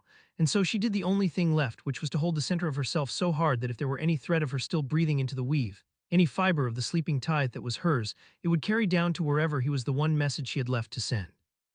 The message she had been sending since a stone chamber when she was 16, since a candle on a dark stair, since a badly grown garden. I am still here. Come back, small enough to hold. And Ron stood at her shoulder with his useless drawn wand, the grabbing arm with nothing to grab, and Luna sat on the cold stone by the iron door with her knees pulled up and her pale eyes open and unafraid, watching the place where the radiance came up, and she said to no one in the flicker, "He's found something. I can feel it. He always finds the door. That's the thing about him, nobody ever believes until it's too late to thank him for it." And Harry was winning, and that was how he learned he was losing. There were no spells. That was the thing the watching world would never be able to understand or record, the thing that put what happened at the bottom of the quick forever outside the long catalogue of magic the Leashed had compiled across 1,000 years. Every spell that had ever been cast, from a first-year's lit wand to the curse that had opened Harry's whole strange autumn, was a single thread drawn up and shaped. What Harry and the drowned king did to each other was not done with threads, it was done with the loom. They reached past every spell that had ever existed or could exist, past the entire vocabulary of aimed and metered magic, to the place the spells were woven on, and they took hold of the pattern of the reel and pulled in opposite directions, and the contest was not measured in power as the Leashed understood power, because power was the wrong unit, power was a thread and this was the loom.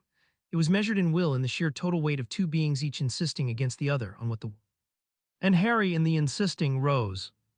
He felt himself widen past every limit he had found in the chalk cell, past the dozen threads in the 100, past the held street and Diagon Alley, until he was holding not a building but a county, not a county but a country, not a country but the whole braided pattern of the living world, every ward and river and sleeping soul and falling and unfallen thing, all of it gathered into his 2 hands at once, and he held it and did not strain. Because straining was a thing the Leash did, and he was so far past the Leash now that the word had no meaning. For one vast instant Harry Potter was the largest thing that had ever lived. He eclipsed the drowned king who had nearly ended the world. He eclipsed the first wizards who had built the cage. He eclipsed every Merlin and Morgana and Dark Lord the species had ever produced and feared, all of them together, small as candles held up against a sunrise. The whole turning machinery of reality lay open in his grip, and he could feel with a clarity that was its own kind of ecstasy that there was nothing he could not do, no fault he could not mend, no death he could not unwrite, no falling sky he could not catch and hold forever, and that the only thing standing between him and a perfect and eternal and untouchable world was the thin gray figure across the radiance, still pulling, still patient, still losing.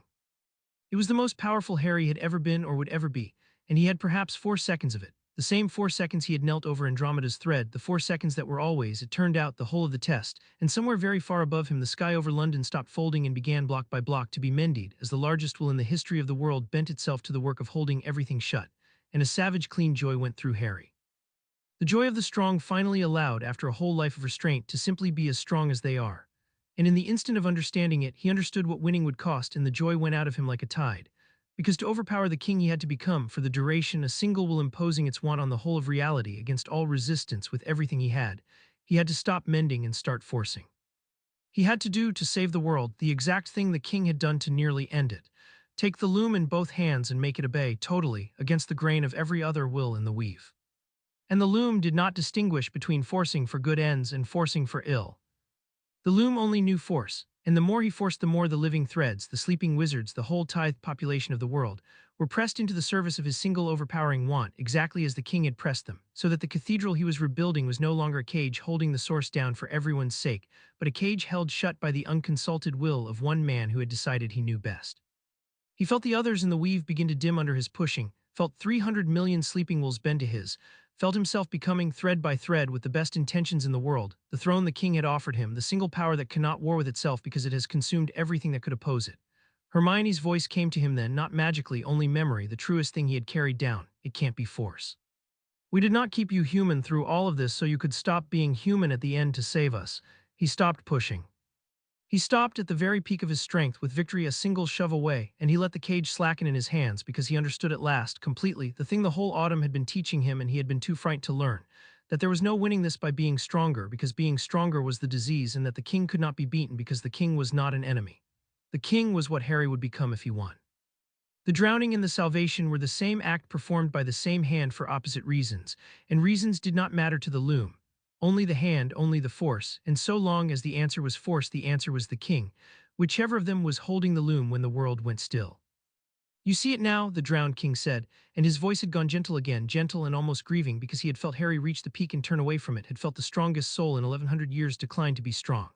You see why I am the only one left. I worked this out, Harry, at the very beginning in the drowning when I was where you are now. There is no force that mends without ruling. There is no will that holds the world that is not a tyrant over it. The first wizards knew it too, which is why they did not hold the cage with a living will. They held it with the dead, with refusals so old they had stopped being anyone's, because only the dead can hold without wanting, and the dead are slowly losing their grip, and there is no one to replace them because every living thing that touches the loom must want, and wanting is ruling, and ruling is me. He opened his hands, and the cathedral sighed, and another bay began to go. So there are only two endings. I free the source, and the world dissolves into one undivided piece. Or you take the loom and force it shut and rule the world forever as a benevolent God who's decided, for everyone, that they will be safe, drowning or tyranny. Those are the doors. I've stood at the bottom of the world for 1100 years, and there are only ever two doors, and I chose the kinder one, and you will choose the other, and either way the age of the small and the free is over. I am sorry, I truly am. I had hoped you would be the one to prove me wrong, and instead you have only proven again, more beautifully than anyone, that I was right. And Harry, hanging in the radiance at the bottom of the quick, with the world coming apart above him and two doors in front of him and both of them ending everything he loved, did the thing he had always done, the thing that was the whole of him, the flaw the Sorting Hat had argued with, and the trait that had killed Voldemort, and the reflex that had put him between Trent and the green light. He refused the choice he was given and went looking for the one he wasn't. He thought about the dead. It was Hermione's kind of thought, and he had her in him now as he had Ginny and Ron and Luna and Croaker, the reference copies braided into him, and so he thought it as she would have, cold and clear and from the side. The cage was held by the dead, the king had said, because only the dead can hold without wanting. The dead were losing their grip because the dead, stubborn as they were, slowly let go. Refusal is not infinite. Even the longest no eventually exhausts itself. The cage was failing not because it was attacked, but because its wardens were running out, the way a fire runs out, the way anything runs out that is not renewed. And no living will could replace them because a living will wants, and wanting is ruling, and a cage held by a ruler is a tyranny, not a cage, unless there were a will that was neither living nor dead. A will that could want and choose, awake and aware, a true human will with all the long way still in it, the glass of water, the kindness that takes its time, but a will that had set down its wanting at the door, the way you set down a wand, the way the dead set down everything. A will that had learned, over a long hard autumn, with a glass of water and a grieving child and a wife's thumb in its palm, exactly how to hold something with all its strength and not pull. Will that could be the dead's replacement not by dying, but by giving up the one thing that made holding into ruling, the wanting, not its life, its appetite. The very thing Croaker had spent 9 days trying to teach him to set aside, the gap between wanting and having, held open not for an afternoon but forever, a man awake at the bottom of the world, choosing every instant for all of time to hold the cage shut and want nothing in return, neither power nor thanks nor even rest. A warden. A living warden inside the binding, who held it not by forcing the world but by giving up his own claim on it. Not a god ruling reality. A man standing at the one-door reality could not be allowed to come through, holding it, awake forever, wanting nothing, so that everyone else could go on being small and free and frightened and alive on the other side, never knowing he was there. It would mend the cage. It would replace the failing dead with something that would not fail, because it would not be exhausting a refusal, it would be renewing a choice, and a choice can be remade every instant where a refusal can only be spent. It would not make him a tyrant, because a warden who wants nothing rules nothing, he only holds. And it would cost, Harry understood, looking at it with the cold, clear sight that had shown him Andromeda's thread and Ginny's number, exactly everything. It would cost him the apex he had just declined, because the warden could not also be a power in the world. The holding had to be total, and it had to be all he was. It would cost him the surface, the badly grown garden, and the blue-haired child in the cot too short in the Hebrides and his wife's thumb in his palm, because a thing that holds the bottom of the world cannot also live at the top of it. He would not die. That was almost the worst of it. He would not get the clean human ending Croker had wished for him, the bed and the wife's hand and the name on the right side of history. He would go down into the binding awake and stay there, half in the world and half out of it, the new dark thread in the cathedral, a living refusal that did not exhaust, a warden wanting nothing while everyone he loved grew old and died in the light above him. And he would hold and hold and hold, and the holding would be the whole of his existence forever, and no one would ever know. He made himself look at the cost directly, with the god sight that had shown him Andromeda's thread and Ginny's number, because he had learned in a chalk cell that you do not choose a thing without first counting what it takes, and this was the largest counting of his life. He saw the years he would not have. He saw them with the terrible clarity of the loom, all of them, the whole ordinary unspooling future that had been waiting for him on the far side of an ordinary life. Ginny across a breakfast table at 40, at 60, the gray coming into her hair, the lines deepening at her eyes from a laughing he would not be there to cause. He saw Teddy growing, the blue hair settling into a young man's chosen color, a wedding, a child of his own with a metamorph's bright unstable eyes, a whole life lived in the warmth of a godfather's attention that the godfather would have to give up giving. He saw himself old in the future that was now closing, in a bed with Ginny's hand in his and his name on the right side of history and his death an ordinary human death. The clean ending Croker had wished for him in the false gray light of his study, and he watched that future fold up and go dark, thread by thread, because the warden does not get the bed and the hand and the ending. The warden does not get to die. That was the part the songs left out of every sacrifice they had ever made beautiful, that the clean ones, the ones who die for the world, at least get to stop. He would not stop. He would go down into the binding awake and hold it and want nothing, while above him in the light the whole world he was holding up for would go on without him. Ginny growing old and grieving and at last dying the gentle death he had seen in her threads, and Teddy burying another parent who was not quite gone, and all of them, everyone he loved, living out their small, free, frightened, precious lives in a peace they would never know he was paying for, second by second, forever in the dark, alone. That was the cost, not death. Loneliness made eternal and made invisible, the exact loneliness the drowned king had endured for 1100 years and gone slowly mad inside, except that Harry would go into it on purpose, wanting nothing, and the wanting nothing was supposed to be what kept him sane where the king had broken. And Harry had no way to know, kneeling at the bottom of the world, whether it would be enough, whether any soul could hold a door forever and want nothing and not become, in the end, the very thing it had gone down to replace. He might.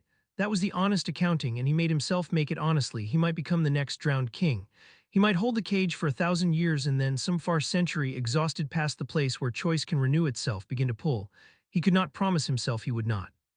He could only promise himself that he would go in loved, with Ginny's thumb pressed into the memory of his palm and Ron's grabbing arm and Hermione's underlined words and Luna's fearless eyes braided into him, and hope the way Okonkwo had finally learned to hope, that being loved was the one provision the first wardens had lacked, the difference that would let him hold where they had only endured. And under all of it, beneath the grief and the counting, he found the thing that frightened him most and steadied him most, which were the same thing that he wanted to, not the power. He had set the power down, had felt it pour out of him when he stopped pushing and did not miss it, but the door, the buried thing, the falling world that needed catching. He had spent his whole life unable to leave a falling thing alone, and here at last was the largest falling thing there had ever been or could ever be, and his were the only hands big enough, and some deep, stubborn, unkillable part of him, the part that had walked into forest at 17 to die and a ministry at 15 to save a man already lost, wanted, with a wanting older than the leash and cleaner than any temptation the king had offered, to be the one who held. Luna had told him on a cold roof that he was not brave, only bad at leaving. She had been right. He was about to prove her right on a scale that would save the world and that no one would ever sing about because no one would ever know. The drowned king had gone very still. "You have found the third door," he said, and there was wonder in it, and under the wonder, at last, after 1100 years, something that might have been hope and might have been envy and was probably, Harry thought, both, the way everything true is both. "I did not believe there was one. I have stood here longer than your civilization and I believed there were only two, and you have found a third in an afternoon because you are the one thing I never was, which is loved, and the loved think differently. They think there is always one more door because someone has always before opened one for them." The king's worn face moved. "But you understand what it is. It is not victory. It is not even sacrifice, not the clean kind, the kind they sing about. It is replacing the dead. It is taking my place almost, except that I was put here against my will and you would go in by choice, and that the choice is the only difference and the only thing that matters and the entire distance between damnation and grace. You would become me, Harry, the warden at the bottom of the world, except that you would have wanted nothing and I wanted everything, and so you would hold where I tore. Are you certain you can do it? Want nothing for eternity? I could not. I have wanted every second of 1100 years to be let out. Can you truly set it down, the whole world you love, and hold the door it comes through and never once in all of time pull? I don't know, Harry said. That's the only honest answer, and you'd know if I gave you any other, so I'll give you that one. I don't know if I can want nothing for 1,000 years. I don't know if being loved is enough where wanting everything wasn't. Maybe I go down there and hold for a century and then start to pull, and some far-off wizard like me has to come and take my place. And on, a chain of wardens stretching down the centuries, each of us lasting a little longer than the last because each of us went in loved. I don't know. But I know the two doors you've offered are both the end of every small, free, frightened thing I've ever cared about, and I know there's a third door, and I know I'd rather go through it not knowing than walk through one of yours certain. You spent 1,100 years deciding there were only two doors because no one ever opened a third for you. Someone did for me, a lot of someones. That's the only difference between us, and it turns out to be the whole of everything. The drowned king looked at him for what might have been a moment and might have been a year, and the radiance turned slow and grave between them. And at last the worn, beautiful face did a thing it had not done in 1,100 years, which was to bow very slightly the way the oldest kings bowed before crowns, when a bow was simply the strong acknowledging a thing stronger than strength. Then go through your door, Harry Potter, he said, and I will do the last thing left to me that is not appetite, which is to stop. I will hold the threads I have not yet pulled and wait and give you the time, mend the cage, take my place at the bottom of the world. And when you are down here in the dark with me holding the door wanting nothing, perhaps you will do the one mercy no one has done for me in 1,100 years and stay long enough that I am not alone at the end of it. That is all I ever wanted, not the drowning, only to not be the last one awake.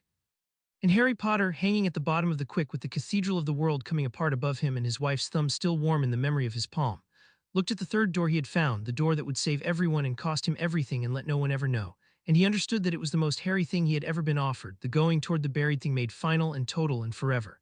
And he understood that he was going to walk through it. And that the walking through was not brave, exactly, Luna had been right about that. It was only that he had never in his life been able to leave a falling thing alone, and the whole world was falling now, and he was the only one with hands big enough to catch it, and a man does not get to choose what his hands are big enough for. He only gets to choose whether to use them. Hold the center, he said to Ginny, who could not hear him, 11 floors and one whole world away, and he set down his wanting and reached for the door. Chapter 6 and Chapter 7. The god who stayed to reach for the door Harry had to become, for one last time, the largest thing that had ever lived. There was no other way down to the foundation of the cage. The warden's place was woven into the deepest course of the lattice, below the dead, below the source, in the seam where the first wizards had laid the very first knot. And to get there a will had to pass through the whole structure and take it up entire, which meant ascending past every limit one final time, holding not a county or a country or the living world but the loom in its totality, every thread that was and had been and could be. So Harry let himself rise. He stopped refusing the apex he had declined in the clash, because the refusing had been the lesson and the lesson was learned, and now the apex was only a tool, the largest tool there had ever been, and he picked it up. He became a god. There is no smaller word for it, and he would not insult the truth by reaching for one. For the length of what was not quite a breath, because breath belongs to bodies and he had risen past his, Harry Potter held the entire pattern of the real in a grip that eclipsed the drowned king and the first wizards and every power the species had ever feared or worshipped, all of them together small as sparks struck off the underside of what he now was. He could see every thread and pull every thread. He could have unwritten death from the world and written his parents back young into a mourning that had never ended. He could have made the wars unhappen and the griefs ungrieved and set every falling thing forever still. He could have done in that not quite breath the thing the king had spent 1,100 years trying to do and done it better and done it kindly, and no power in heaven or earth could have stopped him because he was for that instant the thing that all the other powers were thinned and metered drops of. He was the wine before the water, he was the whole sea. For that breath he held the whole of it, and the holding was past anything the least word always built to carry. He felt the stars as near as his own fingers and the fingers as far as the stars, the distinction between them only one more thread he could read and retie. He felt every death that had ever happened and every death that was coming, the whole vast ledger of ending, and he saw that none of it was fixed, that the line between the living and the dead was written in the lattice in a hand he could now read and reading rewrite. His parents were there, two threads frayed and severed 23 years gone, and he could have retied them young and laughing into a morning that never ended. Sirius was there, lost behind the arch, a knot he could have simply untied. Fred Weasley, a thread cut behind a falling wall, mendable in less than the breath he was not breathing. Andromeda, lately gone, her rest a thing he could revoke. Every grief he had ever carried lay open in his hand like a wound he could close with a thought. And beyond his own small dead, the whole world's dead, every loss in every house in every age, all of it rescuable, all of it one decision away. The perfect mended world the drowned king had shown him made suddenly and trivially possible by the apex he had finally picked up. And he understood, holding the whole sea, why the first wizards had drowned. It was not appetite in the end, or not only. It was this, that to be able to mend everything is to be unable to stop, because every unmended thing becomes, the instant you can mend it and don't, a thing you have chosen to leave broken, and no heart built for love can bear the weight of that choosing made infinite. The drowning was not greed. It was mercy with no break, love with no leash, the unbearable arithmetic of a God who can save everyone and must therefore decide every instant exactly how many to leave unsaved, until the deciding breaks him and he saves them all and calls the saving an end to the world. Harry stood one breath from the same cliff, with his parents' frayed threads warm under his fingers, and he felt the pull of it down to the floor of himself, the oldest and cleanest temptation, not power but rescue, and he understood that this exact instant was the whole of the test that the autumn and the glass of water and the woman in the glass had been preparing him for, and that he had perhaps 4 seconds to pass it, and that passing it meant the hardest refusal a soul can make. Which is to look at the people you have lost, with the power to bring them back held complete in your hands, and to choose to leave them in the ground because the world is only real if its losses are. He let his parents go. He let Sirius and Fred and Andromeda go, all of them, every thread he could have pulled, and the letting go was the true sacrifice of the day, larger than the warden's vigil, larger than the surrendered apex, the one that no one would ever see. That for the length of one breath Harry Potter had held the power to end death and had chosen, weeping in a place past tears, past breath, past body, to let death stand, because a world without it was a world without choice, and a love without loss was the woman in the glass, perfect and frozen and not love at all. And he used the whole sea to do the smallest thing it had ever been used for. He used it to tie a knot. He did not remake the world, he mended the cage. That was the entire difference, the difference he had been learning since a glass of water, the difference between the god the king had become and the god Harry chose for one breath to be. Not a will that imposes a better world, but a will that holds the door so the world can go on making itself badly, freely, the long way, with all its falling skies and ungrieved griefs intact, because the falling and the grieving were the price of the world being real and not kept, and Harry had decided finally and forever that he would rather hold up a real world that hurt than rule a perfect one that didn't. But he did not tie the knot the way the first wizards had tied it. That was the thing he had worked out in the counting, the thing that was his and not theirs, the third door inside the third door. The first wizards had built the cage out of the dead, out of refusals so old they belonged to no one, because they believed that only a will wanting nothing could hold without ruling, and that a living will which must want would always slide toward the throne. And they had been right about the danger and wrong about the cure, and their wrongness was killing the world, because a refusal, vast as it is a finite thing. It is a no, and a no can be exhausted, and theirs were running out. Harry did not build his holding out of a no, he built it out of a yes. He took the love that had been braided into him all the long autumn, the reference copies, the people who had refused to let him walk into the dark alone, Ginny's thumb in his palm and Ron's grabbing arm and Hermione's underlined words and Luna's fearless eyes and a blue-haired child's drawing of a dog, and he wove them into the foundation of the cage, not as memories but as anchors, as the living tether that would let a living will hold the door forever without sliding toward the throne. Because the danger of the throne is loneliness, it is the isolation of the one who can do anything, the slow forgetting of why the small things matter, the gravity that had crushed the king across 1100 solitary years. And the cure for loneliness is not the absence of wanting. It is the presence of love. A warden who wanted nothing would go mad in the dark exactly as the king had. But a warden who wanted nothing for himself and everything for the people he loved, a warden anchored to the warmth of a world he could still feel, could hold the door not by killing his desire but by aiming it outward forever at the small free frightened lives above him and be renewed by the holding rather than spent, because love, unlike refusal, is not a finite no. It is a yes that makes more of itself the more it is given. He would not be the dead. He would be the first warden made of a living, loving will, and the cage he wove would not slowly fail across the centuries because it would not be a refusal wearing out. It would be a choice remade every instant, fed by everything he loved. He poured the Godhead into it. The whole sea, the apex, the largest thing that had ever lived, all of it he spent in the single act of tying the new knot. And as he spent it, he felt it leave him, felt the eclipse recede, felt himself coming down from the place past breath back toward the size of a man. And he let it go without grief because he had never wanted it, had only ever picked it up to set it where it would do the most good, and the most good was here in the foundation. Holding the door so that no one would ever have to be a god again. When it was done, when the new cage held, woven of a yes and anchored in the people he loved, Harry turned to the drowned king and found him waiting and understood the last thing that was left to do, and that it was a mercy and not a victory, and that it had always from the beginning been going to come to this. It holds, Harry said. The cage, it holds without you now, you don't have to be the wall anymore. The king looked at the new foundation, at the warmth woven through the deepest course of the lattice where there had only ever been the cold refusals of the dead, and something moved across the worn, beautiful face that 1100 years had not permitted it. You've made it out of love, the king said slowly, as though learning a word in a language that had died before he was bound. I did not know it could be a load-bearing material. In my age we thought love was the thing the cage protected, the soft thing inside the strong thing. You've made the soft thing the wall. He was quiet. I would have lasted, I think, if someone had built me like that, if I had gone into the dark anchored instead of alone. But there was no one at the beginning. We were the first. There was no one to braid into me. That was my whole crime and my whole sentence, that I was first, and the first are always alone, and the alone always drown. You don't have to hold anything anymore, Harry said gently, the gentleness he had learned at a graveside in the rain. That's what I came to tell you under everything else. The cage doesn't need you. It hasn't needed you for the length of a breath since I tied the new knot. You've been free since then, and you stayed to say goodbye, which is the most human thing you've done in 1100 years, and I want you to know I noticed. He reached out into the radiance toward the will that had waited at the bottom of the world longer than there had been a world worth naming. You asked me to stay long enough that you wouldn't be alone at the end. I'm here, I'm the warden now, and I'm not going anywhere, and you don't have to be the last one awake. You can stop. You've earned the thing you've been denied since the drowning. You can finally rest. And the drowned king, who had been the first to reach the quick and the first to be ruined by it, who had nearly ended the world out of grief and appetite and the unbearable loneliness of being first, who had waited 1100 years in the dark for someone who could hear him and found, at the very end, not a partner in apocalypse, but a son closing a father's eyes, let go. He did not die the way men die, he unclenched. The vast old refusal that had held him in the shape of a man for 11 centuries simply opened, like a hand that has gripped something so long it has forgotten it was gripping, and the will that had been the drowned king poured back into the source it had been half made of since the golden stretch, not destroyed, not punished, only at last allowed to stop being separate, to stop being awake, to stop being alone, and as it went Harry felt it pass through the new warmth he had woven into the foundation.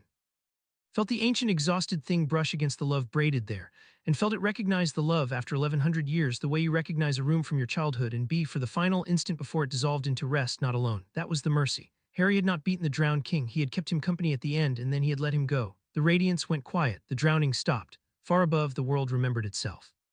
The river in Cumbria settled into its bed and ran downhill, the way water had agreed to run since before there were people to watch it, and the villagers wept without knowing why and went home. In the churchyard outside Cardiff, the grass stopped growing backward, and the names rose again out of the softened stone, the dead reclaiming their small carved insistences that they had been here, had been loved, had mattered. The street in Manchester remembered it was a street, and the people on it remembered walking and went on, carrying a fog they would never quite name. Over London the sky unfolded for the last time and stayed unfolded, and the Thames let go of its braid and was only a river, and 10,000 muggles blinked at a strange bright evening and decided it had been a trick of the weather and went into their suppers, and the great clock at Westminster found its way back to the correct and ordinary time and kept it, the way it had kept it for 100 years, the way it would keep it for 100 more. Marking out for the small, free, frightened city the only thing the warden at the bottom of the world had spent everything to give them, which was more time, ordinary time, unremarkable and unending, and theirs. In the round chamber under the ministry, the radiance at the rail steadied from its terrible strobing into a slow, even ordinary glow, the glow of the autumn, the glow of a thing held safely shut, and the five of them at the rail felt the world stop ending around them, and for a long moment no one moved because no one trusted it, because they had been at the edge of the end of everything, and the edge does not let go of you all at once. Then the radiance parted, and Harry came up out of it. He came up changed, and they all saw it, and not one of them flinched, which was the last gift they gave him and the truest. He was Harry. That was the first thing, the thing Ginny saw before she saw anything else. The same face, the same green eyes behind the same crooked glasses he no longer needed and wore anyway because they were his, the same way of standing slightly braced for the next bad thing. He was Harry all the way through at the core where it counted. But he stood a little apart now in a way that had nothing to do with distance. Part of him was not in the chamber. Part of him would never again be entirely in any room because part of him was woven now into the deepest course of the world, holding a door and would be every instant forever, and you could see it in him if you knew how to look, a stillness under the motion, the particular gravity of a man who is always, even while he laughs, even while he holds you, also somewhere else, holding the sky up so it doesn't fall on the people he loves. It's done, he said. His voice was his voice. The cage holds. It'll hold now, it won't fail again. He looked at them, the four who had braided themselves into the foundation of the world without knowing it, the load-bearing love. I had to use you, I should tell you that first, before anything. When I built the new holding, I built it out of you, out of how much I love you, because that was the only material strong enough that wouldn't turn me into him. You're in the foundation of the world now, all of you. The cage is held shut by how much I'd rather have this. And he did not gesture because gesturing was a kind of reaching and he would never reach carelessly again, but they understood that this meant the five of them, the chamber, the ordinary evening waiting above, then be a god. That's the knot. That's what's holding the world together. It's embarrassing, honestly. The whole of reality is propped up by the fact that I'd rather lose at exploding snap to Teddy than rule the universe. I'm sorry. There wasn't a more dignified way. Ron laughed wetly, the laugh of a man who's been holding a drawn wand for a day and can finally put it down. Mate, he said, that's the most dignified way I've ever heard of. The whole world held up by you being too soft to be a god. Put that on the statue. There won't be a statue, Harry said. No one can ever know. That was part of it, you understand. A warden no one knows about is a warden no one can use or worship or fear into a corner until he becomes the thing they're afraid of. As far as the world's concerned, the sky went wrong for a day and then it didn't, and Harry Potter is a strange, powerful man who stopped a disaster and went home. That's all they can ever have. The rest is ours. He found Ginny's eyes. The rest is yours if you still want it. I'm not what you married. I want to be honest about that the way I promised. I'm something that stands a little apart now and always will, and there'll be times I'm holding the door so hard I'm barely in the room, and you'd have every right. Stop, Ginny said. She crossed the chamber to him, and she did not approach him the way the world approached him now, carefully as a wonder or a weather. She walked up to him as she had on 100 ordinary mornings, and she took his hand, and she pressed her thumb hard into the center of his palm, the anchor, the oldest message between them, and she felt him feel it, felt the part of him that was woven into the bottom of the world flinch toward the small specific warmth of her thumb like a compass finding north. And she understood in that flinch exactly what he had done and exactly what it would cost and exactly what was still against all of it.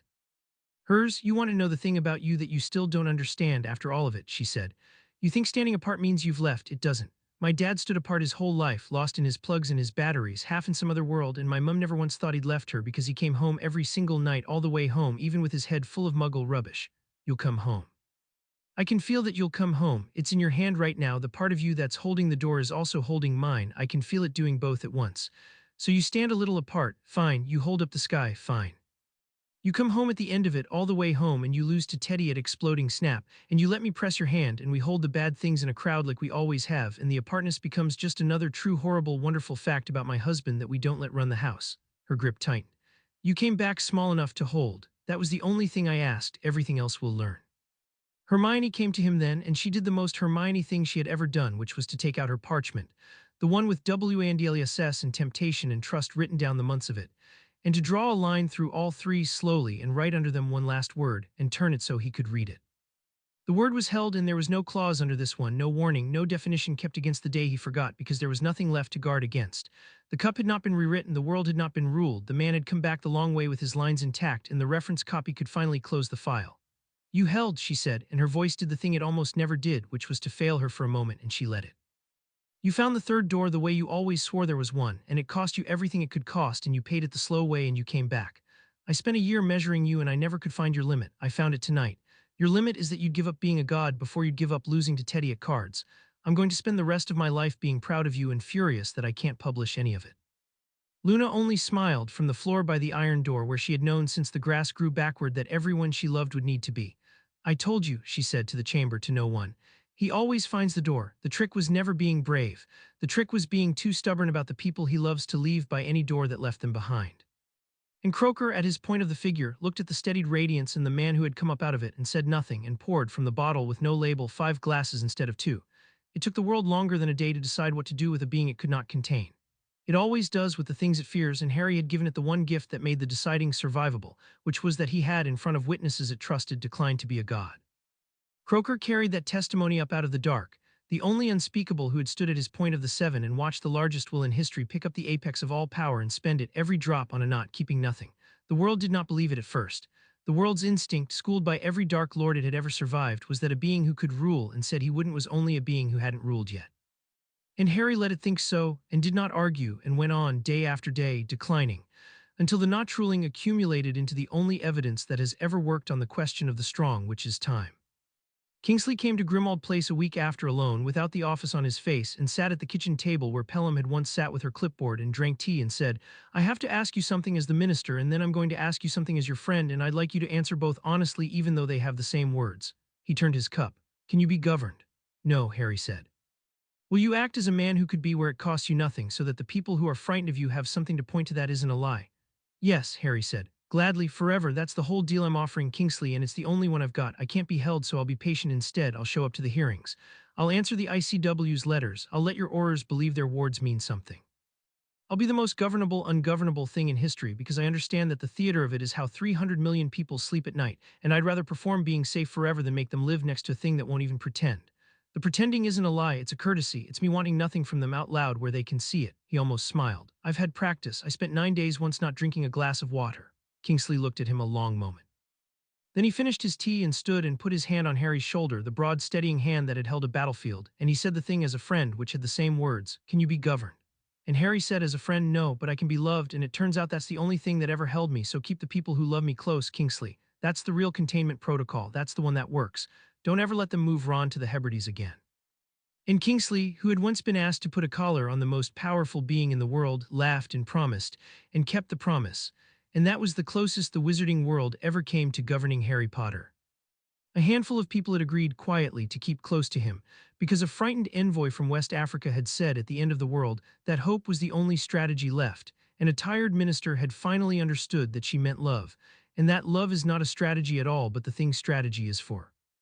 Adiz Okonkwo came back to Britain in the new year, not on a chartered Muggle aircraft this time but by ordinary international portkey, which was its own kind of statement, since the Confederation had refused the network while he was loose in it and now, deliberately in front of witnesses, trusted it again. She met him in a plain room in the ministry with no wards worth the name, which was a second statement, and she set on the table between them a single sheet of parchment, her revised assessment, the one she had begun rewriting at a high window while the sky came apart. "I am required to file a classification," she said. "The Confederation cannot hold a thing in no category. It offends the entire architecture of how we keep the world from ending. For 9 months you have had no category, which is to say you have been, in the eyes of every government on Earth, a standing emergency awaiting response. I have come to change the filing." She turned the parchment so he could read it. Where the old assessment had carried a word he had never been shown, the new one carried two: not weapon, not phenomenon, not emergency. It read in her firm hand, neighbor, conditional, and under that, a single line of explanation that she had clearly fought a continent of frightened ministers to be allowed to write. Subject has held disproportionate power for 9 months, and has in that time declined to use it disproportionately on every available occasion, including occasions on which use would have served his own interest. The Confederation has no instrument capable of containing him and therefore adopts the only posture available to the weak in the presence of the restrained, which is vigilant trust. "Vigilant trust," Harry said. "It is the most any of us has ever offered a power we could not control, and we are offering it to you because you taught us at the end of the world that it was the only thing that ever worked." She folded her hands. "We will watch you forever, Mr. Potter. You should know that plainly between professionals. There is a standing protocol with your name on it in 11 national archives, and it will never be deleted, and every decade some new analyst will dust it off and ask whether the time has come, and every decade the answer will be the same, which is that the man has done nothing but decline again to be the thing we fear. That is what trust is for the strong, not the absence of watching. The watching plus the choice to keep being surprised by your decency. It is exhausting and it is undignified and it is the whole of civilization, and you have made the whole of civilization rest on a single man's character, which no sane order should ever do and which we are now obliged to do because you have left us nothing else." She rose. At the door she paused. "I argued in the autumn that hope is not a strategy. I have lived to see it become the only one. I find I do not mind being wrong about it. Good night, neighbor." And that was the verdict the world arrived at in the end, through the Confederation and the Wisengamot and the slow turning of the prophet's headlines from God to Guardian, to at last, after a long quiet winter in which nothing fell out of any sky, no headline at all, which was the highest honor the wizarding world had ever paid anyone. It stopped finding him newsworthy. It let him become ordinary on the surface of things, a strange, powerful aura who had been at the center of the bad week the year the sky went wrong. And it agreed by the silent consensus that governs all frightened bodies once their fear has nowhere left to go, to watch him forever and trust him daily and never ever say aloud the thing they had all glimpsed in the round chamber and the death chamber and the front page photograph of a man beneath a hanging sky. That he could have been a god and had been for the length of a breath, and had come back down to be their neighbor instead, and that the whole of their ordinary continuing world was a gift from a power that had chosen, against every temptation the oldest dark could offer, to remain small enough to give it. The autumn turned the way autumns do into a winter, and the winter was ordinary, which was the most extraordinary thing about it. Harry went back to the Auror office because Robards asked him to, and because the work was honest, and because a warden of the world still has to do something with his Tuesdays, and he was very good at it in a way that made the younger Aurors nervous and the older ones grateful, and he never once used more than the leash allowed in front of them, the long way, the wand, and the word. Because the long way was the only line he had ever been sure of, and he had grown to love it the way you love a discipline that kept you human when nothing else could. Pelham still came on Thursdays, though the review had long since cleared him because she had become, somewhere in the watching, a friend, and because she liked exploding Snap, and because Teddy had decided she belonged. Once a month, or when the door grew heavy, he went down to the round chamber and stood at the rail, because the warden could hold from anywhere, but the holding was easier when he was near the seam, the way a hand cramps less when you let it rest a moment against the thing it is gripping. The radiance came up to meet him, slow and even and quiet now, no longer the eager, generous predator of the autumn, because there was nothing left in it that wanted out. He had woven the warmth into the foundation, and the foundation was content. He would stand a while in the underlight and feel the door under his hand at the bottom of everything, and feel, far up the long thread of himself, Ginny in a kitchen and Teddy at a school desk and Ron complaining about a dog, and the two ends of him, the apex and the hearth, would hold each other in balance, and that balance was his whole life now and would be for as long as there were stars. Croker met him there the first few times, until the old man grew too old even for the stairs the chamber conjured for the descending. He was failing that winter visibly, the precise unchanging age that had suited him for decades finally beginning to advance, as though the office's burden, once Harry took the worst of it onto his own shoulders, had let the old keeper start at last to lay his own down. I spent 50 years guarding a door I couldn't open and couldn't close, Croker said the last time, leaning on the rail with both hands. Telling frightened ministers there was nothing in the cellar, burying the brave ones who didn't believe me. I thought when you walked in with your discrepancy that I was watching the beginning of the end of everything. And instead I lived to hand the whole impossible weight to a man strong enough to carry it and soft enough not to be ruined by it, which is a thing I did not believe the species could produce, and which I will be able to tell the four I buried when I see them that I live to see. He looked at the radiance. Will you be all right down here when I'm gone and Shacklabolt's gone and even your Granger and your Weasleys are gone and it's only you and the door and 1,000 more years of it? That's the part I can't stop turning over, not whether you can hold it. Whether you can hold it alone at the far end when everyone who braided themselves into your foundation is dust and the holding is all that's left. I won't be alone, Harry said. That's the thing the first wizards didn't understand and you've been afraid of all winter. The love I wove and doesn't end when they do. A thread doesn't unmake itself because the person who spun it dies. You taught me that, the dead in the cage held for 1,000 years. The difference is theirs was a refusal and mine is a yes, and a yes you can keep saying long after the person who first taught you the word is gone. I'll carry them down here with me, all of them, Ginny and Ron and Hermione and Luna and a blue-haired boy and an old unspeakable who poured me a drink and told me the truth. And I'll keep loving them into the foundation of the world for 1,000 years after the last of them is dust. And that's not grief, Saul, that's the job. That's what a warden made of a yes actually is. Someone who loves the world so far past the lifetime of anyone in it that the loving becomes the wall. He put his hand on the old man's shoulder. You won't be in a cold thread in the dark like the first ones. You'll be in the warm part, the load-bearing part. You'll be holding up the sky with me long after you stopped having to get up in the mornings to do it.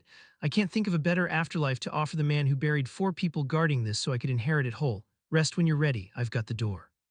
And Croker, who had run the Department of Mysteries for 50 years and never once raised his voice, put his old hand over the young one on his shoulder, and held it there a moment in the underlight and did not say anything at all because some courtesies are too large for the dry words and unspeakable is allowed. And then he straightened and went up the stairs the chambermaid for him, slowly, every joint a separate decision for the last time.